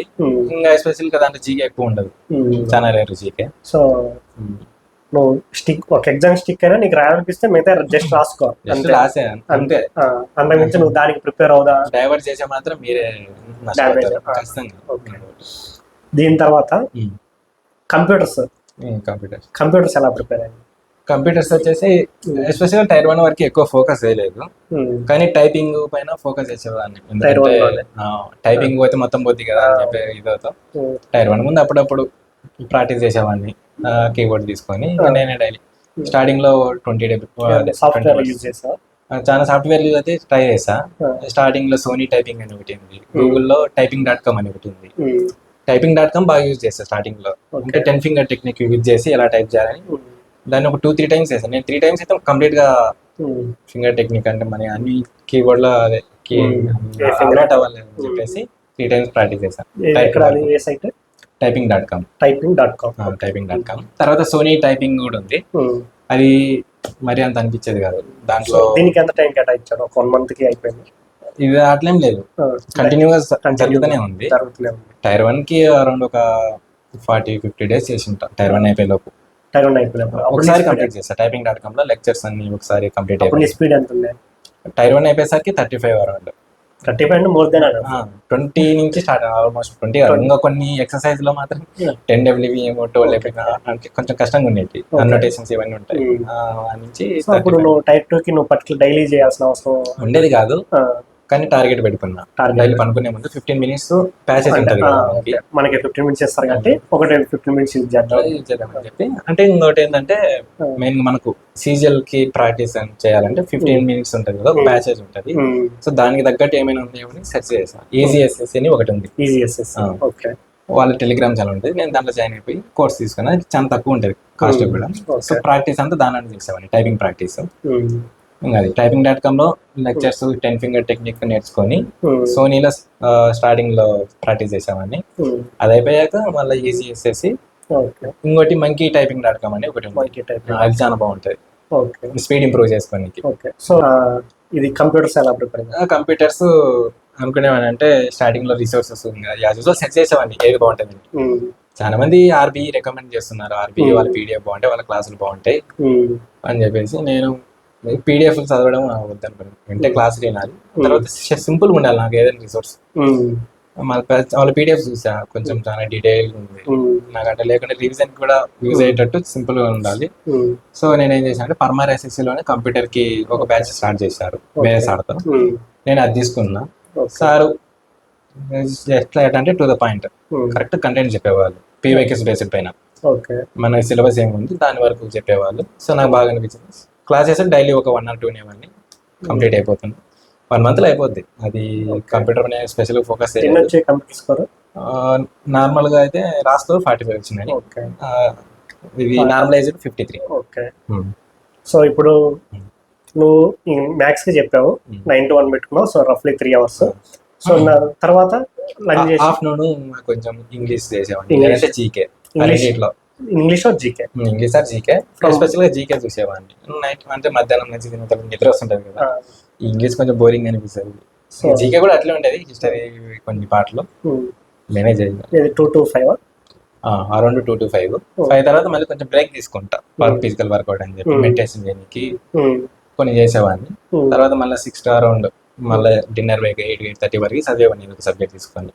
ఇంగ్లీష్ మార్నింగ్ అదే మధ్యాహ్నం జీకే చదివితే మళ్ళీ ఇంగ్లీష్, ఆడ ఇంగ్లీష్ చదివితే జీకే, అట్లా స్వాప్ చేసుకునేవాడిని. 8 తర్వాత డిన్నర్ చేసిన తర్వాత రీజనింగ్ చదవాలనిపిస్తే చదువుతా, లేదంటే లేదు. ఎక్కువ ఫోకస్ చేయలేదు, అంటే ఆల్రెడీ ఉన్నా మంచి ఒక స్టేజ్ లో కాబట్టి. సో ఆ టైంలో ఇంకా చెప్తాను, టైర్ 2 టైంలో అయితే కంప్యూటర్స్ ప్రాక్టీస్ యూజ్ చేసేవాడిని. టైర్ 1 ప్రిపరేషన్ లో చూసే రీజనింగ్, లేదంటే అది లేదు. ఇంకోటి ఏంటంటే అది స్ట్రాటజీ ప్రకారం నేను టైం వేస్ట్ అయితే చాలా జరుగుతుంటది. ఇంకా కొన్ని రోజులు అయితే అసలు చదవము. ఇప్పుడు మనకి 2025 కి 3 months ఉంది అనుకోండి. సో అరౌండ్ 3 months వేసుకో. సో 3 months ఉన్నప్పుడు నువ్వు 8 hours ప్రిపేర్ అయ్యావు డైలీ. అవును, అందులో మధ్యలో డేస్ మిస్ అవుతాయి, కన్ఫామ్ గా మిస్ అవుతాయి. ఖచ్చితంగా. అంటే నేను నా ప్రిపరేషన్ అయితే కొంచెం బ్యాక్గానే అనిపిస్తుంది. అంటే నన్ను నేను చదివినట్టు చదువుకుంటానని చెప్తాను, ఎందుకంటే నేను ఆల్రెడీ ఒక స్టేజ్ రీచ్ అయ్యా. ఎందుకంటే ఫ్లో మెయింటైన్ చేయడం వల్ల, ఎస్పెషల్గా టైర్ 1 అయిపోయినాక నాది ఫస్ట్ డేనే షిఫ్ట్ September 19th, September 14 గుర్తులేదు. టైర్ 1 అయితే September 9 ఫస్ట్ డే, అదే సెకండ్ షిఫ్ట్ అనుకుంటా. సో ఫస్ట్ డే పడడం వల్ల కొంతమందికి మా ఫ్రెండ్స్ కి లాస్ట్ షిఫ్ట్ పడింది, 23 పడింది, 26 పడింది. సో నేను ఈ గ్యాప్ లో ఏం చేద్దాం అనుకున్నానంటే, నాకు వీక్ ఏరియాస్ అయితే ఏమైతే ఉన్నాయో, ఎస్పెషల్గా జీకేనే అప్పటికి నాకు 20 కూడా వచ్చేటి కొన్ని మార్క్స్ లో 30 మినిమం 35 వరకు టార్గెట్ పెట్టుకున్నా. సో ఆ గ్యాప్ లో కంప్లీట్ గా జీకే, ఓన్లీ జీకేనే ప్లాన్ వేసుకున్నా. పర్మర్ ఎస్ఎస్సీ బ్యాచ్ తీసుకొని ఏమేమి చదవాలి, వీక్ టాపిక్ చెప్పాను ఫస్ట్ జాగ్రఫీ అని చెప్పేసి, ఆ విధంగా నా ఓన్ గా నా వీక్నెస్ ప్రకారం ప్లాన్ వేసుకొని ప్రిపేర్ అయ్యాను. ఆ ఏరియాలో జీకే కంప్లీట్ అయిపోయినాక మార్క్స్ రాసినప్పుడు అప్పటి నుంచి ఇంకా జీకేలో చాలా పెరిగినాయి, చాలా ఎనార్మస్ ఇంప్రూవ్మెంట్ అయితే ఉంటాయి. సో నువ్వు మార్క్స్ రాసావు కదా, నువ్వు 2023 మార్క్స్ అప్పుడు నీకు మార్క్స్ లో స్కోర్ ఎన్ని వచ్చాయి? 2023లో మామూలు ప్రిలిమ్స్ మార్క్స్ అయితే నేను టైర్ 1 ఫెయిల్ అయిపోయాయి కాబట్టి టైర్ 1 మార్క్స్ రాసేటప్పుడు నాకు అరౌండ్ 100, 110. అంటే స్టార్టింగ్ లో అయితే 80s, 90s లో ఉండేది. నీ ఫస్ట్ మార్క్స్ స్కోర్ గుర్తుందా నీకు? ఫస్ట్ మార్క్స్ నేను బైజూస్ లో రాశాను. ఎప్పుడు అంటే యూపీఎస్సీ ప్రిపేర్ అయ్యేటప్పుడు ఎస్ఎస్సి సీజీఎల్ అని అప్పుడు నోటిఫికేషన్ వచ్చింటే రాద్దామని రాసా. అప్పుడు నాకు 75 ఎన్నో రౌండ్ వచ్చాయి, అంటే without any preparation. Okay. So ఇప్పుడు నువ్వు ఎవరెస్ట్ లో కోచింగ్ తీసుకున్నావు కదా, ఆ కోచింగ్ తీసుకునేటప్పుడు మాక్ రాసావు, ఆ టైంలో ఎన్ని వచ్చాయి? ఆ టైంలో కూడా నాకు మాక్సిమం 100 రీచ్ అయ్యేది. నీ 1.5 month క్లాస్ కంప్లీట్ అయిన తర్వాత 1.5 month తర్వాత ఎగ్జామ్ కి ముందల ఒక 15 days, 2 weeks, 3 weeks ముందల నుంచి కొంచెం 110, 120 ఆ రేంజ్ లో వచ్చేటి, అంతే, అంతకుమించి ఎక్కువ రాలేదు. సో చాలా మంది అంటే సార్ నేను చదువుతూనే ఉన్నాను కానీ నా స్కోర్ 120 అడుగుతుంటారు. నువ్వు ఇంప్రూవ్ ఎలా చేసుకున్నావు ఇప్పుడు? ఫస్ట్ ఏంటంటే మార్క్స్ డైలీ రాస్తుంటాం, రాసిన తర్వాత అనలైసిస్ చాలా ఇంపార్టెంట్. నేను పర్సనల్ గా ఎర్రర్ నోట్స్ మెయింటైన్ చేసేవాడిని. టైర్ 1 కి చేసా, అంటే 23 attempt కి, బట్ అది అంత మంచిగా చేయలేదు, రాసా కానీ రిఫర్ చేయలేదు, ఎందుకంటే టైం లేదు కాబట్టి. 24 attempt కి బాగా పక్కన ఉంది కానీ బాగా ప్లాన్ చేసుకొని ఎర్ర నోట్స్ తీసుకునేవాడిని. ఫస్ట్ మార్క్ రాసిన తర్వాత సో ఈ ఎర్ర నోట్స్ లో నువ్వు చేసిన మిస్టేక్స్ రాసుకునేవాడు? ఖచ్చితంగా రాసుకునేవాడిని. ఫస్ట్ మార్క్ అయిపోద్ది, మార్క్ రాసిన తర్వాత స్కోర్ చూసుకుంటాం, సబ్జెక్ట్ వైజ్ ఎంత వచ్చినాయని చూసుకుని అన్ని నోట్ డౌన్ చేసుకుంటాం. ఫస్ట్ మార్కుల కోసం ఒక 3-4 పేపర్స్ వదిలేసాం డైలీ. మార్క్ అదే ఏ టెస్ట్ ఏ ప్లాట్ఫామ్ అని రాసుకొని సబ్జెక్ట్ వైజ్ రాసుకొని మార్కులు వెనక ఇంకా సబ్జెక్ట్ వైజ్ రాసేవాడిని. ఎస్పెషల్ గా అన్ని కాదు, జీకేకి సపరేట్ గా రాసుకునేవాడిని, ఎస్పెషల్ క్వాంటిటీ రీజనింగ్ కి ఒకటేసారి రాసేవాడిని. ఇంకోవైపు ఇంగ్లీష్ రాసాను నోట్స్ కి, ఒకటి వైపు ఇటు వైపు. మాకు అయిపోయినాక ఫస్ట్ చూస్తా క్వశ్చన్, ఫస్ట్ నుంచి మ్యాథ్స్ నుంచి స్టార్ట్ చేస్తాం. మ్యాథ్స్ లో ఫస్ట్ క్వశ్చన్ నుంచి చూస్తాం. ఏదైతే క్వశ్చన్ ఎక్కువ టైం తీసుకున్నదో అదే నోట్ డౌన్ చేసుకుంటా. క్వశ్చన్ నెంబర్ రాసుకొని ఇది ఇంత టైం తీసుకున్నది, ఎందుకు తీసుకున్నది అని ఆలోచిస్తాం. లైక్ కాన్సెప్ట్ వీక్ ఉండడం, క్యాలిక్యులేషన్ మిస్టేక్స్ వలన ఆన్సర్ రావడం, లేదంటే మనం డేటా తప్పు తీసుకోవడం, ఇట్లా సిల్లీ మిస్టేక్స్ ఏవి ఉంటాయి. రీజన్ ఉంటుంది, అంత టైం ఎందుకు తీసుకున్నాం, దానికి ఏమైనా షార్ట్ కట్ ఉందేమని అప్పుడు ఆన్సర్ లో చూస్తాం. లేదు కొంచెం ఆలోచిస్తాం, అంటే దానికి మనం ఏమైనా షార్ట్ కట్ ఆలోచించమన్నా. లైక్ అంటే నేను అనలైజ్ చేసినప్పుడు చాలా హెల్ప్ అయింది. ఎందుకంటే మల్టిప్లికేషన్, డివిజన్, యూనిట్, డిజిట్ ఉంటాయి కదా, వాటి బేస్డ్ పైన చాలా త్వరగా పెట్టి వెళ్ళిపోవచ్చు. నాకు కొన్ని క్వశ్చన్లు 120 seconds కూడా తీసుకున్నాయి టైర్ 1 లోనే. ఒక క్వశ్చన్ 2 minutes అంటే చాలా నేరం, అందుకే. సో అనలైసిస్ చేసుకునేవాడిని. తప్పు పోయినాయి కూడా, ఎందుకు తప్పు పోయింది, క్యాలిక్యులేషన్ మిస్టేకా, సిల్లీ మిస్టేకా, లైక్ వాల్యూ తప్పు తీసుకోవడం వలన, లేదంటే గట్ ఫీలింగ్ తో కొన్ని పెట్టేసి వెళ్ళిపోతుంటాం. రాసుకునేవాడిని, క్వశ్చన్ రాసుకొని కాన్సెప్ట్ వీక్ ఉందా, లేదంటే ఈ క్వశ్చన్ నెక్స్ట్ టైం తప్పు చేయకూడదు అంటే ఏం చేయాలి, ఇంప్రూవ్మెంట్ అని రాసుకునేవాడిని. సో క్వశ్చన్, సొల్యూషన్, ఇంప్రూవ్మెంట్ కోసం ఏదో ఒకటి. రివ్యూ మెథడ్ అయితే వేరే లెవెల్ అర్థమైపోయింది. నేను మార్క్స్ ఎర్రర్ నోట్స్ రావి అని చూడకుండా మార్క్స్ రాస్తుంటే చేసిన క్వశ్చన్ మిస్టేక్స్ మళ్ళీ చేస్తున్నా. అందుకు ఖచ్చితంగా రెక్టిఫై చేయాలి, ఇంప్రూవ్ అవ్వాలని చెప్పి అనుకున్నా. అట్లా ఓవరాల్ గా వీక్ కి ఒకసారి ఎర్రర్ నోట్స్ చూసేవాడిని. ఎర్రర్ నోట్స్ చూసిన తర్వాత మళ్ళీ వీక్ టాపిక్స్ ఏదైతే ఉన్నాయి, నాకు ఎక్కువ కాంపౌండ్ ఇంట్రెస్ట్, ప్రాఫిట్ లాస్, ఈ ఏరియాస్ ఉన్నాయి, డిసానెస్ట్ కీపర్ ఉంటాయి కదా, అవి నేను వాటి కోసం మళ్ళీ ఎవరెస్ట్ హ్యాండ్ చూసేవాడిని. సో ఆ కాన్సెప్ట్ మళ్ళీ కవర్ అయిపోయేది. నెక్స్ట్ టైం కాన్ఫిడెంట్ గా సాల్వ్ చేసేవాడిని. అది. సో ఇప్పుడు నువ్వు మార్క్స్ రివ్యూ చేసుకున్నావు కదా, సో నీకు 2024 ముందు నువ్వు మళ్ళీ క్లాస్ విన్నావు కదా, అప్పుడు మార్క్స్ స్కోర్ ఎట్లా ఉండేది? స్టార్టింగ్ లో మళ్ళీ అంటే కొంచెం బ్రేక్ ఇచ్చా. September 19 రిజల్ట్ వచ్చినాక 2023లో ఇంకా నాకు నెక్స్ట్ క్లాస్ నుంచి స్టార్ట్ చేయాలి, మార్క్స్ అంత ఇంపార్టెంట్ కాదు, ఎగ్జామ్ 1 year తర్వాత ఉంది అని చెప్పి కొంచెం స్టార్టింగ్ లో స్టార్ట్ చేసి నేను వేరే ప్లాట్ఫామ్ షిఫ్ట్ అయ్యా. ఇప్పటికి ఎవరెస్ట్ లో రాసా, ఇంకా టెక్స్ట్ బుక్ లో రాసావని, ఇంకా అవి కాకుండా ఇంకా ఏమేమి ఉన్నాయి అని చెప్పేసి చూసా. అప్పటికి ఇంకా ఆర్బిఈ వాళ్ళది ఒకటి ఉంది, ది పండిట్స్ వాళ్ళది ప్రో మార్క్స్ అని సపరేట్ గా ఉంది టెక్స్ట్ బుక్. ఇంకా ఇవి కాకుండా ఇంకా కొన్ని ప్లాట్ఫామ్ అయితే ఉన్నాయి, చాలా ట్రై చేశాను నేను. ఒక 8 platforms ఉన్నాయి, 8 platform లో రాసేవాడిని, ఏ బాగున్నాయి చూసేవాడిని. టైర్ 1 కి అయితే నేను టెక్స్ట్ బుక్, ఆలీ బోర్డు ఈ 2 రాసా. టైర్ 2 కి మాత్రం only RBE, the pundits complete గా అయిపోయినాయి. ఇంకా టెక్స్ట్ బుక్ లో లైవ్ టెస్ట్ అప్పుడప్పుడు రాసేవాడిని, కొన్ని test normal test, PYQs test రాసేవాడిని. ఇంకా టెస్ట్ ర్యాంకింగ్ అని గగన్ ప్రతాప్ సార్ది. వాటిల్లో ఎస్పెషల్ గా స్పీడ్ బూస్టర్లు అని చెప్పేసి కొన్ని ఉంటాయి, సెక్షనల్ టెస్ట్, అది దానికోసం టెస్ట్ ర్యాంక్. సో నువ్వు టెస్ట్లు అయితే మల్టిపుల్ సోర్స్ మాక్ టెస్ట్ అది 24 లో మళ్ళీ మార్క్స్ అయితే అంతే, స్టార్టింగ్ నుంచే అరౌండ్ 100 నుంచి స్టార్ట్ అయింది. 100 నుంచి స్టార్ట్ అయ్యింది. నీ ప్రిలిమ్స్ కి వచ్చేసరికి మధ్యలో చాలా బ్రేక్స్ వచ్చినాయి, అప్పటి నుంచి చాలా ఉన్నాయి. లైక్ 130s, 150s, 160s కూడా వచ్చేటి. మళ్ళా చెప్పా కదా, మధ్యలో బ్రేక్ వచ్చిన తర్వాత 97 వచ్చింది. సెప్టెంబర్ లో ఎగ్జామ్ లో నీకు జూన్ లో స్కోర్ ఎట్లా ఉండే? ఒక 90 days జూన్ లోనే మెయిన్ గా జూన్ అనేది నేను కంప్లీట్ ఐటీ కోసం డెడికేట్ చేసా, పార్ట్ టైం జాబ్ కోసం చూసి. సో మార్క్స్ అన్ని పోగొట్టుకున్నా. లైక్ తర్వాత మళ్ళీ 97 మళ్ళీ మార్క్స్ రాస్తున్నా, నాకు కాన్ఫిడెన్స్ వచ్చేది కాదు. 90, 100, 110లో ఇంకా అయిపోయినా. ఆ స్టేజ్ నుంచి మళ్ళీ మొత్తం రివైజ్ చేసి ఒకసారైనా మళ్ళీ ఇంకోసారి రివైజ్ చేసి ఇంప్రూవ్ అవడానికి టైం పట్టింది, 1 month టైం పట్టింది. ఆ 1 month అంతా నేను 100 నుంచి 120 లోపల, ఈ లోపల అంత నుంచి పైన కూడా రాలేదు. సో జూన్ లో 90, సరే 197 అంటే 100 వేసుకోండి. అక్కడ నుంచి 110కి రీచ్ అయిన తర్వాత 110 నుంచి గ్రో అవడానికి 1 month టైం పట్టిందంట. నువ్వు రివైజ్ చేసుకొని మళ్ళీ చదివేసరికి అంత. సో చాలా మంది నన్ను అదే క్వశ్చన్ అడుగుతారు, సార్ 110 దగ్గర అయిపోయాయి, పర్టికులర్ గా 110 అని చెప్తారు. మెయిన్ గా అనలైసిస్ మంచిగా చేసుకొని ఎర్రర్స్ మెయింటైన్ చేయడం, రివిజన్ అనేది చాలా ఇంపార్టెంట్ మెయిన్ గా. ఓకే, ప్రిలిమ్స్ వచ్చేసరికి 110 160s, 170s వచ్చేటి. సో దాని తర్వాత స్టాండర్డ్ మినిమం 150, 150. మాక్సిమం 160, 170. స్టాండర్డ్ అంటే ప్రతిసారి 150 వచ్చేటి కాదు, కొన్నిసార్లు 120, 130 అంటే hard marks. Okay, hard marks వచ్చినప్పుడు 130. ఇది పండిట్స్ ఆర్బీ వాళ్ళు కొన్ని చాలా హార్డ్ షిఫ్ట్ ఇస్తుంటారు, ఓకే ఓకే. వాటిలో తగ్గుతుంటారు. సో PYQs మార్క్స్ లో స్టాండర్డ్ 150, PYQ టెక్స్ట్ బుక్ లో PYQs టైర్ 1 మార్క్స్ లో అయితే బాగా వచ్చేటి 150, 160. సో కాన్ఫిడెన్స్ మంచిగా ఉండేది, ఎందుకంటే PYQs మంచిగా చేస్తున్నాం కాబట్టి అదే ప్యాటర్న్ లో వస్తుంటాయి, రిపీట్ అవుతుంటాయి కాబట్టి కాన్ఫిడెన్స్ మంచిగా ఉండేది. ఎస్పెషల్ గా ఇంకా టైర్ 2కి వస్తే మాత్రం ఇంకా అది వేరే లెవెల్ ప్రిపరేషన్ చెప్పాయి కదా. ఆ 20 days అని చాలా ఇంప్రూవ్ అయినా. నాకు ఫస్ట్ డేనే అయిపోయింది ఎగ్జామ్, ఆ గ్యాప్ లో బాగా ఇంప్రూవ్ అయినా. సో ఇంగ్లీష్ అనేది ఇంకా మల్టిపుల్ ఎగ్జామ్స్ చెప్పిన దాని ప్రకారం అదే స్ట్రాటజీ ఫాలో అయ్యి చాలా బాగా ఇంప్రూవ్ అయ్యి సెక్షన్ 2 బాగా కాన్ఫిడెంట్ ఉండేవాడిని. సెక్షన్ 1 ఎస్పెషల్ మ్యాథ్స్ లో పోతుంటాయి, అవి కాకుండా ఇంకా రిమైనింగ్ అన్ని మంచిగా ఓవరాల్ స్కోర్ బాగా వచ్చేది, 350s 360s అట్లా వచ్చేది. PYQs లో మాత్రం బాగా వచ్చేది 360s, అంటే టాప్ 99% అలా ఉండేది. సో సుమంత్ తన స్ట్రాటజీ చెప్తారు కదా, సో మీరు ఫాలో అవడానికి ట్రై చేయండి, ఓకేనా. సో మీరు ఈజీగానే గ్రో అవుతారు.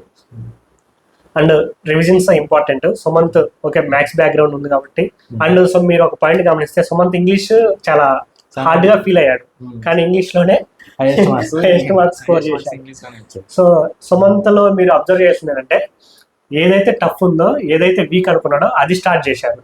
కానీ మీరు చాలా మంది ఏం చేస్తారంటే మీరు వీక్ అనే వదిలేస్తారు, భయపడుతుంటారు ఎలా స్టార్ట్ చేయాలని, ఇంకా ఫియర్ పెంచుకుంటారు. సో అలా కాకుండా మీకు టైం ఉన్నప్పుడు ఏదైతే మీరు వీక్ అనుకుంటారో దాన్ని సావగొట్టండి. కరెంట్ అఫైర్స్ ఎలా చేసాము? కరెంట్ అఫైర్స్ మెయిన్ గా కరెంట్ అఫైర్స్ అర్థమైపోయింది. CGL లో కరెంట్ అఫైర్స్ అంత ఎంత టైం పెట్టినా అంత అవుట్పుట్ అయితే ఉండదు. సో నేను ఎక్కువ ఫోకస్ చేయలే, నాకు అర్థమైపోయింది టైర్ 1 తర్వాతనే కరెంట్ అఫైర్స్ ఏంటి అడిగినారు, వేరే స్టేట్ లా స్కీమ్ అడిగినాడు. సో నేను ఎక్కువ ఫోకస్ చేయలే. బట్ ఫార్మర్ సార్ ఒక 4 వీడియోస్ చేశారు, అవి చూసుకున్నా. ఇండోలోగస్ ఛానల్ అని ఒక ఛానల్ ఉంటుంది, దాంట్లో కరెంట్ అఫైర్స్ మంత్లీ కంపైలేషన్ చూసేవాళ్ళు. ఓకే, సో ఇది మన సుమంత్ స్ట్రాటజీ. సో వీడియో కొంచెం లాంగ్ అయి ఉండొచ్చు. సో అది interview. Thank you for watching next classes, and మన ఛానల్ సబ్స్క్రైబ్ చేయడం మర్చిపోవద్దు. Thank you.